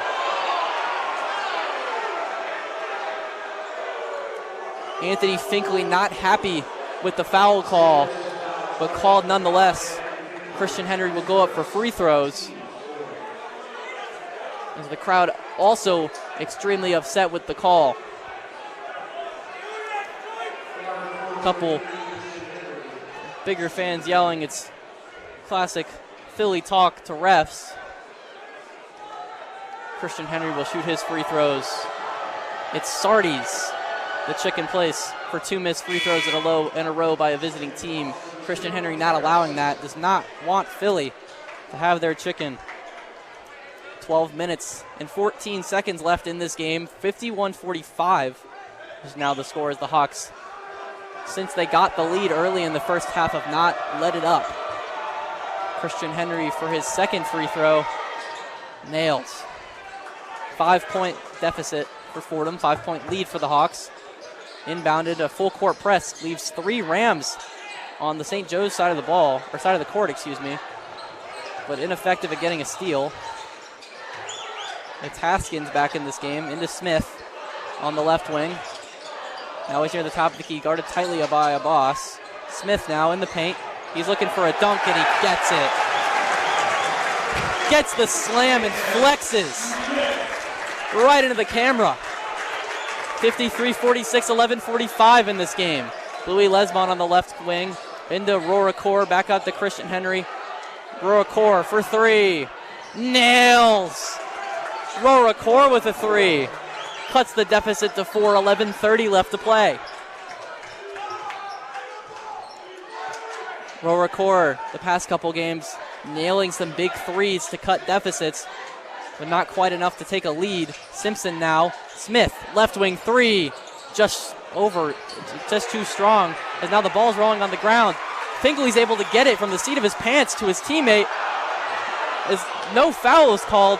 I thought I heard a whistle, but they keep playing. Fordham now with the ball. Christian Henry over to Roracor. A lot of players passing and throwing that ball around in the last possession. I thought I heard a whistle, but there was no foul or anything on that play. Christian Henry now working. He's driving into the paint. Fakes the layup. Boss Bodija for 3. Fakes it. Steps back. Takes another. Splash! Bodija cuts the deficit to 1. 53-52. The defense chants quieter than they were in the first half, as this lead has been cut from 10 to 1 since halftime. It's Glover Toscano. Back out to Finkley. Now it's a left wing 3 for Haskins. In and out. It toilet bowled, circled the rim. But St. Joe's cannot buy a shot in the second half. Christian Henry directing his offense. St. Joe's now 0 for 5 from 3 in the second half. Louis Lesmond in the corner, now at the right wing. Marcus Green back to Christian Henry. 8 seconds on the shot clock. They got to do something fast. Roracor, top of the key. He's driving into the paint. His short 2, fouled. Doesn't get it to go, but he's going to get free throws and a chance to take the lead. As a long stretch of play finally concludes. 9:46 left in this second half. 53-52 is now the St. Joseph Hawks lead over the Fordham Rams. And we're going to send it back to the Rose Hill studio for a one-on-one update with Sam Giangrande. Take it away, Sam. The one-on-one scoreboard. Hey, New York. Let's take a quick look around the A10. George Mason is at the Old Dominion State to take on the Richmond Spiders, score being 31-50. Going down to our nation's capital, George Washington is hosting the Rhode Island Rams, score being 28-38. Tomorrow at 6:30 p.m., VCU will travel to Philly to take on LaSalle.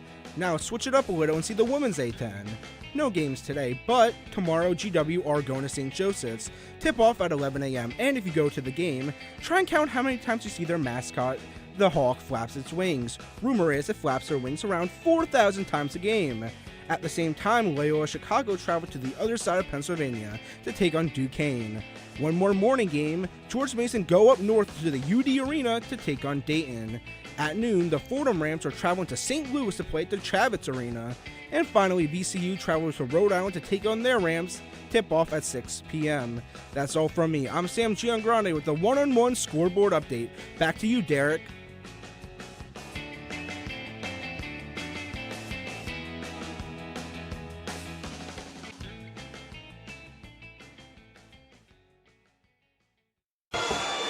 Thank you, Sam, and welcome back into the Hagan Arena. I am once again Derek Beaulieu on this lone trip to Philadelphia from the Bronx, as the Fordham Rams have come almost all the way back against the Hawks. 53-52 is now the score with about half of this half left to go. A quarter of this game left, about 9:46 on the clock. Fordham missing Rika Schulte and Akira Jacobs as they're in foul trouble. Abbas Bodija is at 3 as well. He's nearing it. But even with that, Rora Kaur has been a big addition. He just hit a big 3, and he's now going to go to the line for free throws once this timeout is over. And if he hits both of those, that'll give Fordham their first lead since Akira Jacobs hit that 3 to begin the game. And a couple plays later, St. Joseph took the lead and has not looked back since. But now Fordham right in the rearview mirror, veering on the other side of the road, trying to get past. As the Hawks look to fly by and the Rams look to charge forward. Fordham's bench has been quite strong with the losses of Schulte and Jacobs to foul trouble, 14 points for the bench. Rebounding has been a lot stronger than it was at St. Bonaventure. They've already surpassed their 25 rebounds from their last game. They have 28, 20 of those defensive, 8 of them offensive. And while that's extremely similar to St. Joe's, who have 8 offensive and 18 defensive, it's good to see that the Fordham offense and defense have still been able to get more rebounds than the past. As Rora Kaur misses his first free throw, the crowd is static as they look to try and get their free chicken. And Rora Kaur, if he hits this free throw, will tie the game for the first time since earlier. He does hit that one. Nothing but net for Rora Kaur as he immediately gets on defense for the full court press. There's 4 Rams on the St. Joe side of the ball. The ball's inbounded and they immediately fall back, but Marcus Green stays on the ball. It was Williford with it. Now it's Simpson, guarded by Dede. Excuse me. Now Williford with the ball. Glover Toscano, left wing, guarded by Louis Lesmond. Derek Simpson back top of the key. 10 seconds on the shot clock. He's driving. Pass to the corner. Fake to 3 is Williford. He now drives. His short 2, no good. Rebound Marcus Green as he falls to the ground. Keeps dribbling and gets it to Dede. Marcus Green, big rebound there for a guy that's not exactly super tall, only 6'2", but jumps up, gets the rebound, falls to the seat of his pants. A lot of guys falling and still keeping the ball, even while sitting down. Now it's Dede. Abbas Bodija for a top of the key 3, just short. Louis Lesmond gets a hand on it, and so does Rora Kaur, but it falls in the lap of St. Joseph. It's Williford now, left wing. Step back, thought about a 3, drives instead. Guarded closely. The ball's knocked away by Abbas, but gets it back. Haskins 3, no good. St. Joseph's 2 for 13 from the field in this second half. 7 free throws is the majority of their 11 points in this second half. 14 seconds on the shot clock. Abbas Bodija working on Haskins in the paint. He steps back. The short 2 is good with the and 1. Abbas said no thank you. Sunk the shot anyway and gets a chance for a 3-point play. He hasn't been able to sink another 3 since he sunk his first one, so he decides to get 3 this way. Abbas, a redshirt freshman, making big plays here. A 74% free throw shooter, looks to extend the Fordham lead to 3, and he does. Fordham, with their first lead since the beginning of the first half, have taken control of this game 56-53. St. Joseph's looks unstoppable in this first half, shooting 60% from beyond the arc. But the Fordham adjustments have caused them to go 0 for 6 in the second half. Derek Simpson, left wing. He chucks up a three. It's just short. Rebound bounced around. Abbas ends up with it. Azabar had a hand on it, but it got knocked away. Day now conductor for this Fordham offense with Christian Henry back on the bench. Day, top of the key. He's moving. Abbas Bodija now top of the key. He's moving left wing. He's got a lot of space. He chucks up a three. It's short. Finkley with the rebound. Simpson, top of the key, got a lot of people around him. He moves through traffic and he sinks the short two.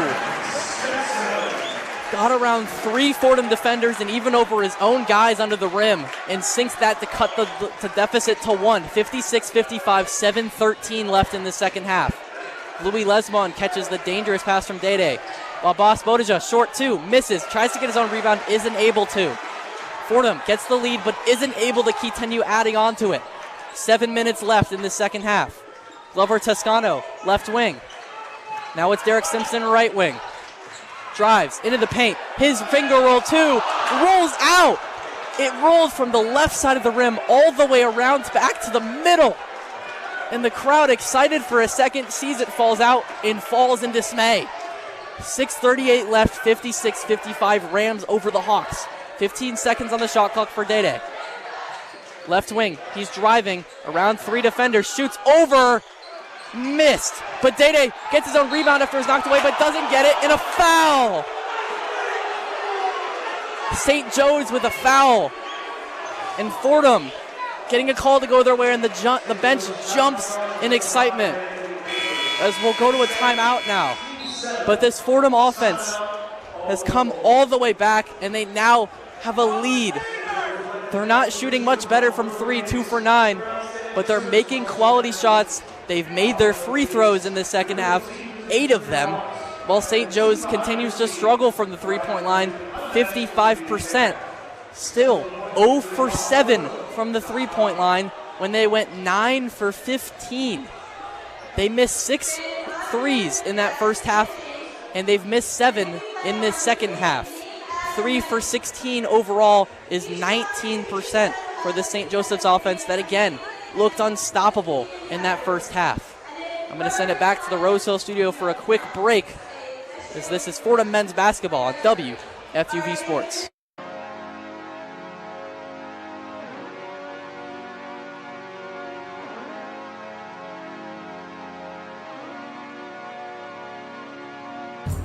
Hello, everybody. I'm Chris Carino. And I'm Joe Henry. Tune in weekly for NFL Friday, your exclusive WFUV sports podcast for all things National Football League. We'll be covering everything on and off the gridiron for the biggest sports league in the world, every week on Spotify, Apple, and wherever you get your podcast. Can the Eagles repeat? Will the Jets or Giants finally take a leap? What's Shadur up to? All of that and more on NFL Friday on WFUV Sports.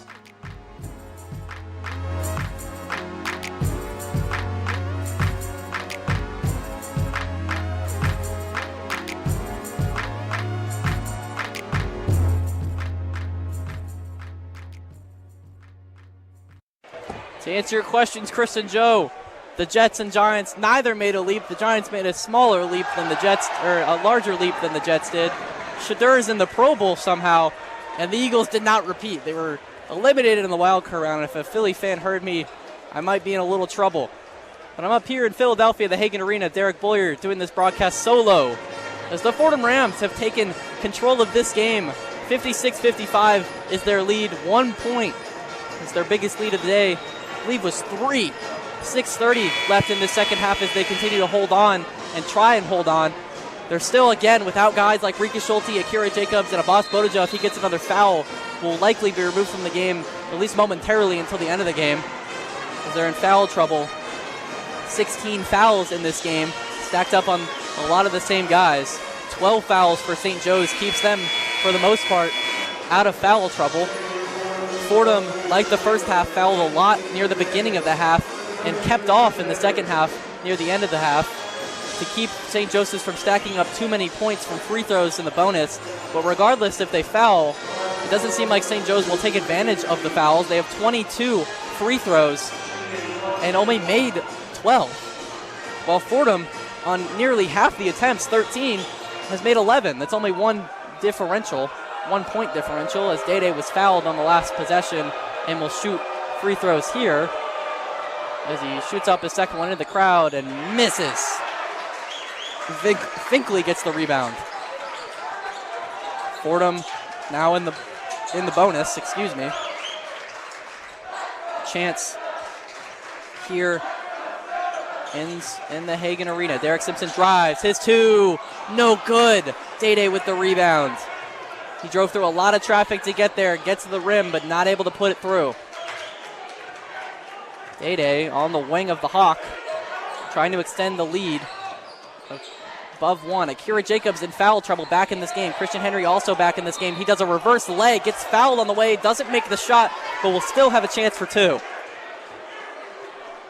Dove around Kevin Kearney and went for the reverse leg, doesn't get it again, but fouled, as now Fordham, who got 8 fouls very early, about 7 minutes ago they were at 8 fouls, they're still at 8 fouls. St. Joseph's now tied them for 8 fouls, and with Day missing his last free throw, I believe if Christian Henry misses this free throw, which he does not, the Philly fans would have been awarded free food. But Christian Henry spoils that once again. He's been continuously spoiling their chances. He's now 6 for 7 from the free throw line, as he goes to take his set. Rika Schulte and Akira Jacobs both in this game, even with the foul trouble. 6 minutes about left in this game. Christian Henry talking to his bench. I believe he needs a bandage on his wrist. That's what he needed after his first free throw. He was hit on the wrist earlier in a play where he took a short two. He pump faked, had a guy jump past him and miss, and then he went to take this long two as he makes that the second free throw, as he took the long two the second time for real. But the guy still managed to get a hand on him, but he hit his wrist instead, so that may be why. Derek Simpson moving fast down the court. Williford now in the corner, but now it's Glover Toscano driving from the top of the key, backs up to the right wing. That's stolen by Day. Day down the court, not able to get a fast break, but steals it out of the hands of Ozabaugh. Christian Henry now directing. Is he a very good point guard-esque player with a lot of assists? Christian Henry trying to find someone open. 12 seconds on the shot clock. Finds Day behind the line. Rika Schulte trying to find someone open as well. 5 seconds on the shot clock. Day way back behind the line. Shoots a three. Only gets air there. 58-55, 5 minutes left in the second half. Derek Simpson near the right corner. Finds Glover Toscano, who loses the ball. Rika Schulte grabs it. Glover Toscano just loses it in transition. Rika Schulte's pushed, keeps retention of the ball, and a foul on the floor. Not sure if it's on Glover Toscano on Rika Schulte or the other way around, but I believe Rika Schulte will be getting free throws here.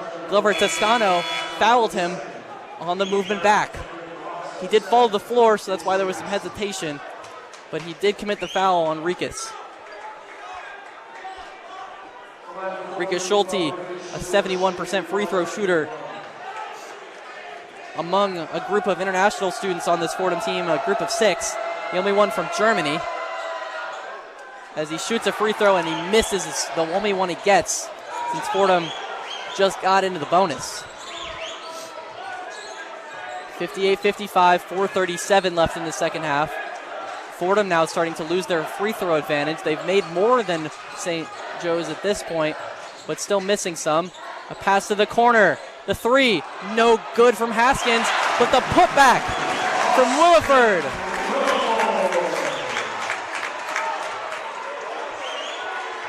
(58-57) now is the Fordham lead. 4:10 left in the second half. Day Reeves back to Akira Jacobs, thought about three, doesn't take it. Christian Henry now driving into the paint.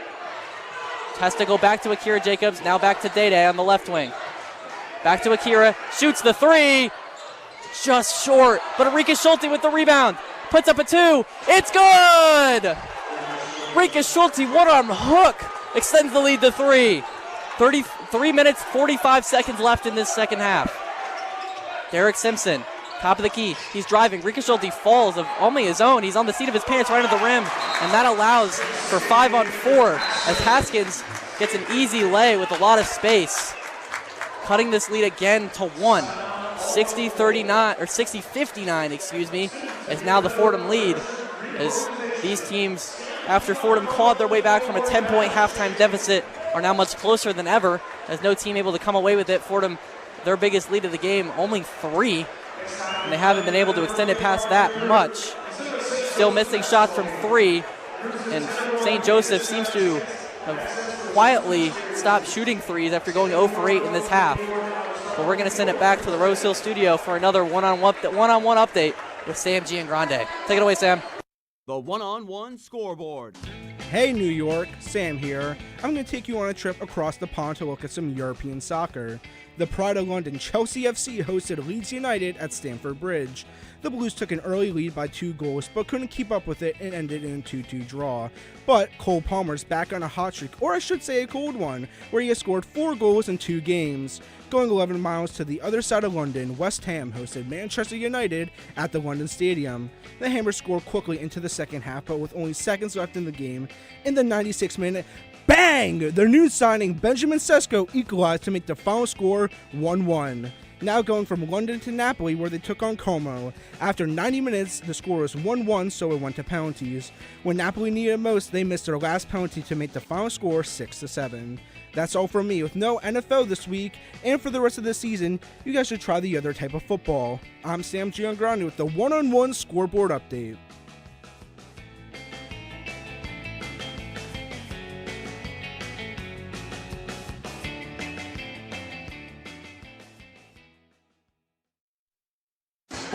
Sam, I felt that bang in my bones. As welcome back to this Hagen Arena. 60-59 is the Fordham lead with 3 minutes and 33 seconds left to go in this game, as both teams look to try and claw away and find some way to get some advantage over the other.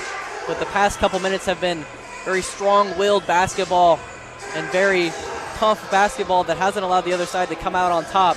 A lot of good defense in this game, as 42 points were scored in that first half by St. Joe's. They're down to 17 in the second half, which has allowed Fordham to up their scoring a little bit from 32 to 28 with 3 minutes and 30 seconds left. But that's allowed them to come back into this game. Their defense has established itself finally in Philly after a very strong first half from St. Joe's and a pretty average offensive first half for Fordham, but a below average defensive first half, but a very, very, very good second half for this Fordham team. The only problem that Fordham faces, other than a 1-point lead, is Rico Schulte. Their highest scorer so far in this game with 17, is still at 4 fouls and still in foul trouble. So have to see what happens with him, see how safe he plays to prevent a foul. He gets a quick pass from Day-Day. Forced back to Day-Day. Christian Henry now at the St. Joseph's logo. Rora Core and Rico Schulte dancing around. Christian Henry still with the ball, directing his offense. Day-Day Reeves with 10 seconds on the shot clock. Christian Henry driving on the right wing. Passes back to Rico Schulte. Thought about a long 2. Drives in. Gets the short 2 and makes it. Banks it in from the window. 3-point lead once again. 62-59. Under 3 minutes to go. Derek Simpson on the Fordham logo. Only 6 points for him. He's shooting 2 for 10 from the field. Left wing, driving on Day-Day. He's forced to go back to Williford. Thought about 3, but guarded closely by Christian Henry. A whistle and a timeout for St. Joseph's, as they didn't like what they saw. And we had 10 seconds on that shot clock, and they thought to just call the timeout and establish themselves again after the timeout originally. We're going to go back to the Rose Hill studio. We're going to take another break here, as Fordham men's basketball is still here on WFUV Sports.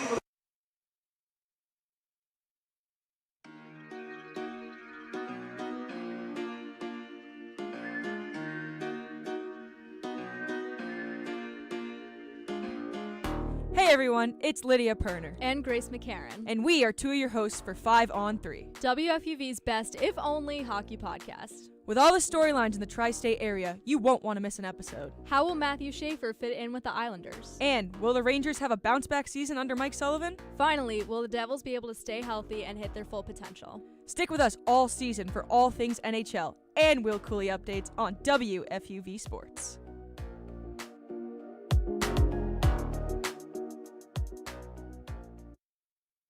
Apologies to Grace and Lydia. I can't answer those questions for you like I could Chris and Joe.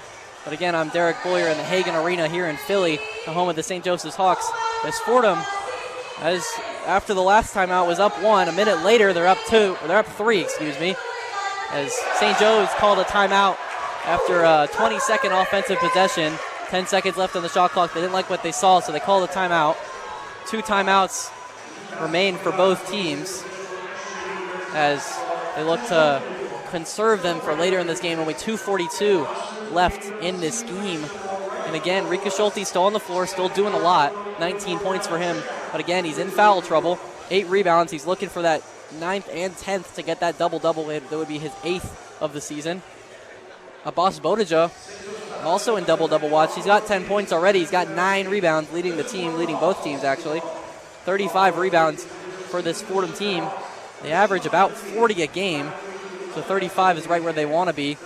Not doing as much on the O board. They're in double digits, but not surpassing St. Joseph's, who's got 9. They're barely surpassing them as well in the defensive boards, 25 to 24. They've done a lot to improve since St. Bonaventure, and Coach Mike Magpaio highlighted that when I talked to him earlier. The steals have gone down a little bit. They had 11 against St. Bonaventure, but that's a really high mark they don't normally hit. They've only hit double digits twice in the season. They've got 6, so still forcing a lot of turnovers. They've got 8 points off of those turnovers. And Fordham is still looking to try and extend this lead. It hasn't gone further than 3. 3 has been their biggest lead of the whole game. And they look to extend it here as play will continue in just a little bit. But Williford, ever since the first half, has been a little cold. He had most of his 19 points in that first half as he inbounds to Finkley. Finkley working on Schulte. He pushes Schulte right down to the ground. That's easily a charge for Finkley as he shoves straight into Rikas, and he dives to the ground. That'll be a turnover for this St. Joseph's offense as Christian Henry will inbound. Christian Henry getting the inbound, trying to find a man open. All 5 guys for St. Joseph's were on the Fordham side of the court as there's another timeout on the court. As the press for St. Joseph's really getting to this Fordham team as they weren't able to do much there. As another timeout means another break. As we'll send it back to the Rose Hill studio for another break. This is Fordham men's basketball on WFUV Sports.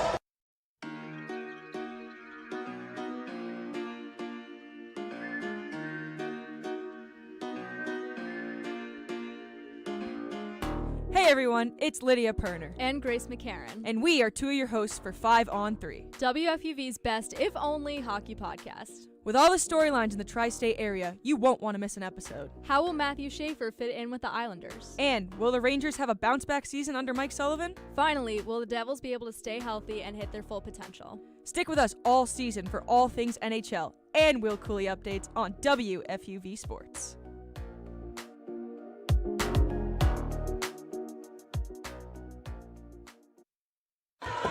Christian Henry looks to inbound as we resume back here right after the timeout, and he gets it into Day-Day. Again, back at the Hagen Arena in Philadelphia, I'm Derek Beaulieu, your lone broadcaster of the night. 2:30 left on the game clock. 20 seconds on the shot clock for Day-Day and his offense. Rico Schulte trying to set a screen. Christian Henry on the left wing. Back to Day-Day at the top of the key, only 10 seconds to work with. Roar core. Day-Day, Henry, driving. Delay, no good, but he gets his own rebound.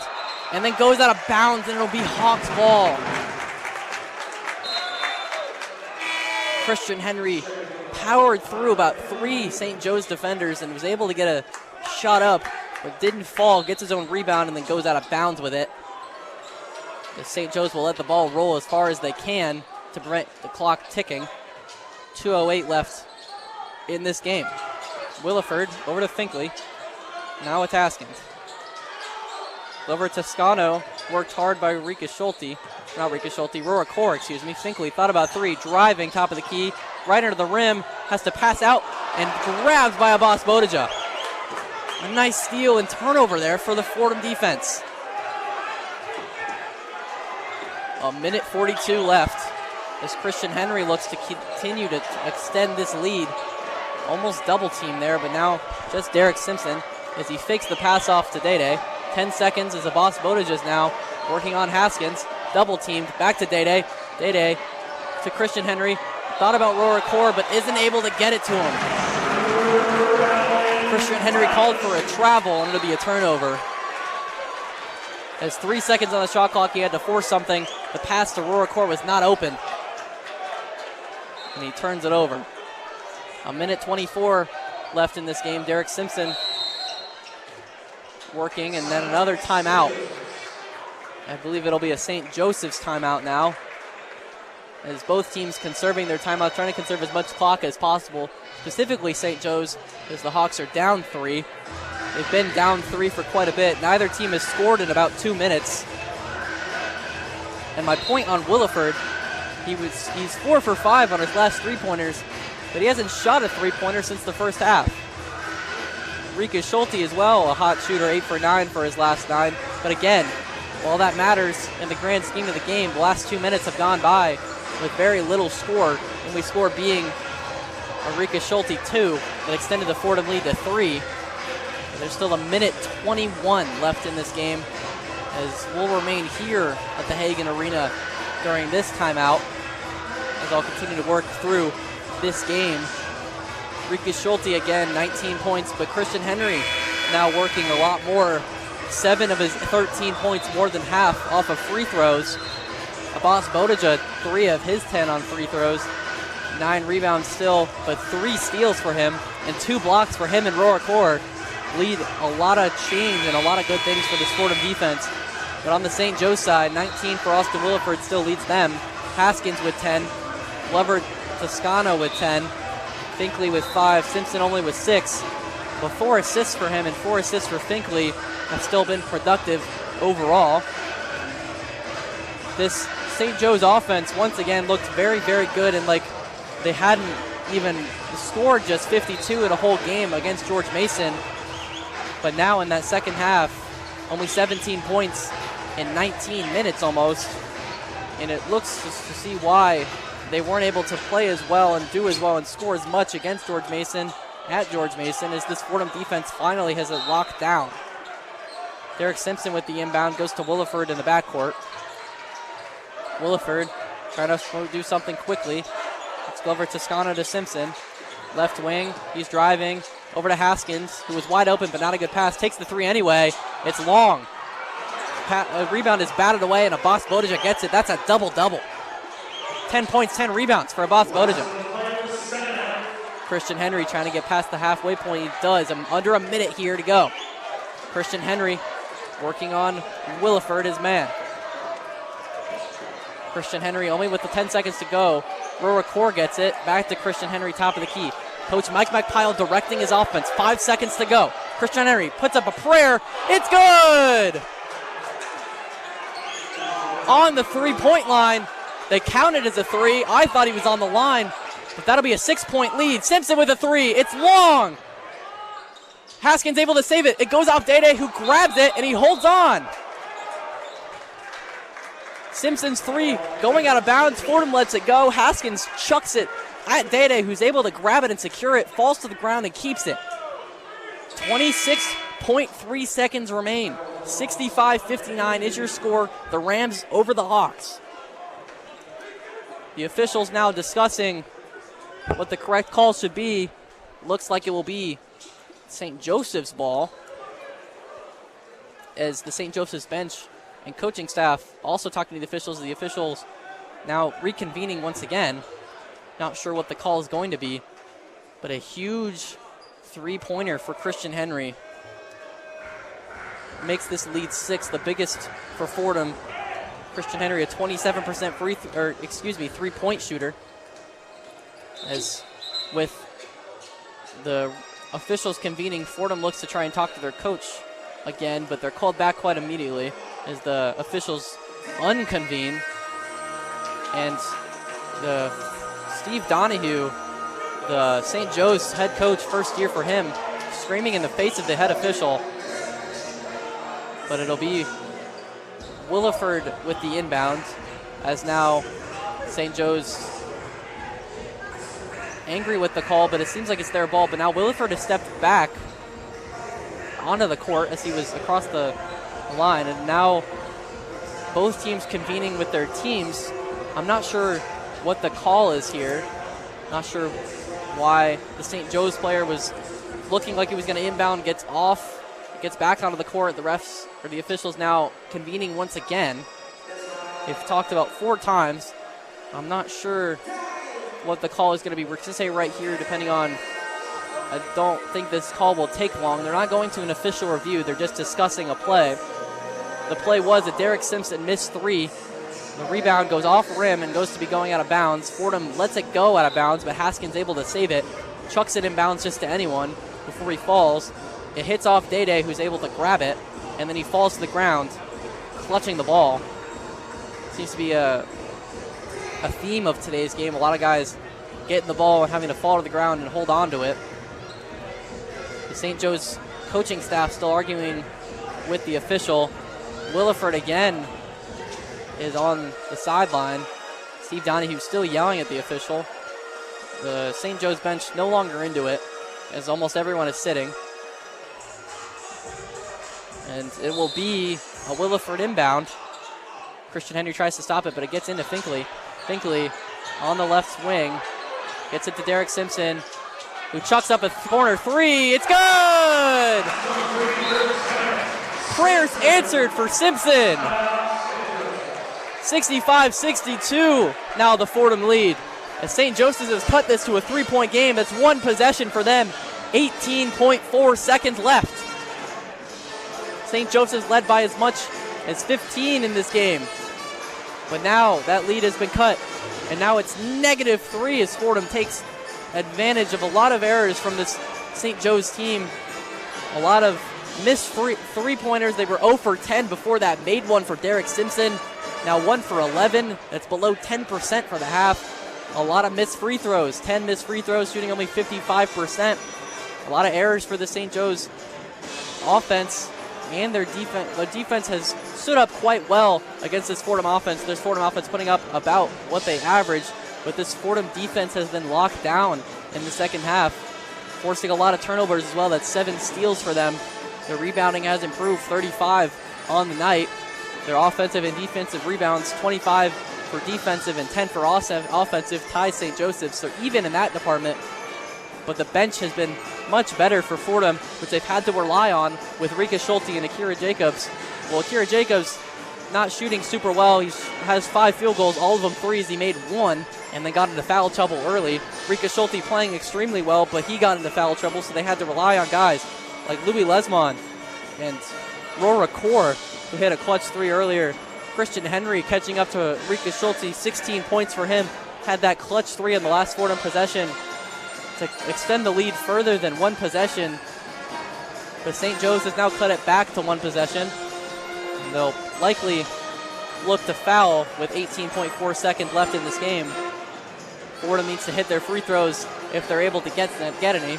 It's Christian Henry, Abbas Boja, Day Reeves, Rora Kaur, and Rika Schulte for the Fordham. It's Williford, Glover Toscano, Haskins, Simpson, and Finkley. Notably, the starter, Azabaugh, not in this game, as St. Joe's needs to focus on their offense rather than their defense. They need a big long ball. Their big long ball threat, Glover Toscano, is likely going to be one of the guys to take it. It'll be Christian Henry inbounding, trying to get it to anyone and just kill time. Day trying to separate, but he's getting double teamed. He gets it into Rora Kaur. who gets it to Christian Henry, is immediately fouled. Williford upset with the foul. I guess the fact that he had the foul. 16.1 now. They were able to cut about 2.5 seconds off the clock was Fordham. Christian Henry, a very good free throw shooter. He's going to get 2 here. Excuse me, only shoots 56%.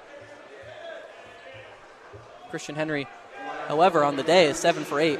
So he's not shooting well above his average. It's the noise from the St. Joseph's crowd, as you can hear, not getting to him so far. But he needs to hit at least one of these. And he misses the first.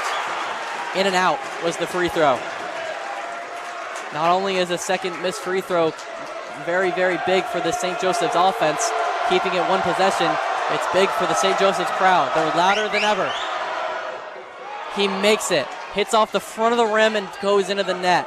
A 4-point lead. It's 66-62 with 16.1 seconds left. There's Derek Simpson coming down the court. Derek Simpson's driving, puts up a layup, and it's good. Rika Schulte attempted a block, wasn't able to get it. He's lucky, or probably glad he didn't get called for a foul there, as there was some contact, but Christian Henry needs an inbound here. Day trying to get away. He falls down. Abbas Bodija gets it, and then is fouled immediately. Christian Henry took a lot of time to get that inbound in. Crowd's screaming when he finally does. 8.8 seconds left on this clock. They've cut 10 seconds since the last possession, but Christian Henry missing a free throw has cut the Fordham lead to 2. So Abbas Bodija, who's a career around the season is 74% from the free throw line, needs to hit both of these in order to make it a 2-possession game. He hits the first. 11 points for Abbas. Again, a double-double for him. 67-64 is the Fordham lead now. Again, 8.8 seconds. Bodija's second free throw, nothing but net again. The hard hats are out once again. If they hope the sky falls or something happens to get a St. Joseph's win. Williford for 3. It's short. Abbas with the rebound. They try and foul. They don't get a foul off. Rika Schulte gets the rebound. And Fordham, with their first win in a week, comes out on top, 68-64. Fordham, again, a slow start in the first half, had to climb themselves out of a hole, a 10-point hole at half, and they were able to do it with a lot of good defense. It's 9 for 15, the three-point shooting from St. Joseph's in the first half. Looked unstoppable, looked unbeatable, looked like they'd score near 80. Their average dipped well below. They were at 42 points in that first half. It gets cut in half to 22. If they shoot 1 for 12 from 3 and a lot of missed chances from free throws, they missed 10 free throws. That's a lot of points that they left on the board. But again, these Hawks looked unstoppable in that first half. But this Fordham Rams team able to lock down on defense, their specialty in that second half, put up 36 in that second half, and comes out with a win. Abbas Bodija with a double-double, 12 points and 10 rebounds, 5 key free throws.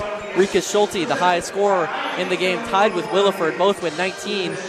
In foul trouble for a lot of this game, but is able to come out of it without committing another foul and staying in the game. Also had 8 rebounds, not quite a double-double, but he's got plenty of those already on his resume. Christian Henry, facilitator of this offense, comes out with 17 points as well. A key three-pointer that made this lead larger than it ever had, from 3 to 6. 8 key free throws as well. That's a lot of points that St. Joe's just gave out to Christian Henry specifically. So that'll do it for us here at the Hagan Arena here in Philadelphia, the home of the St. Joseph's Hawks. As again, I'm Derek Beaulieu, saying that the Fordham Rams beat the St. Joseph's Hawks 68-64. Thank you to everyone in studio, back in Fordham, back in the Rose Hill studio, for helping me out, making me sound good. I'm Derek Beaulieu once again saying so long from Philadelphia and sending it back to the Rose Hill studio for a post-game show with Kurt Sipple and Sam Giagrande. The one-on-one post-game report. Fordham, with their biggest win of the year, clips the Hawks' wings. Final score, 68-64. Fordham defeating the St. Joseph's Hawks 4th in the A10. Fordham taking down a formidable A10 opponent in today's game, and that has to do with Fordham playing from behind with their grit and taking advantage of St. Joe's poor shooting in the second half and being able to harness that and come back into this game. Fordham, some people to highlight before we get started, Sam. Christian Henry shooting 8 from 10 from the free throw line.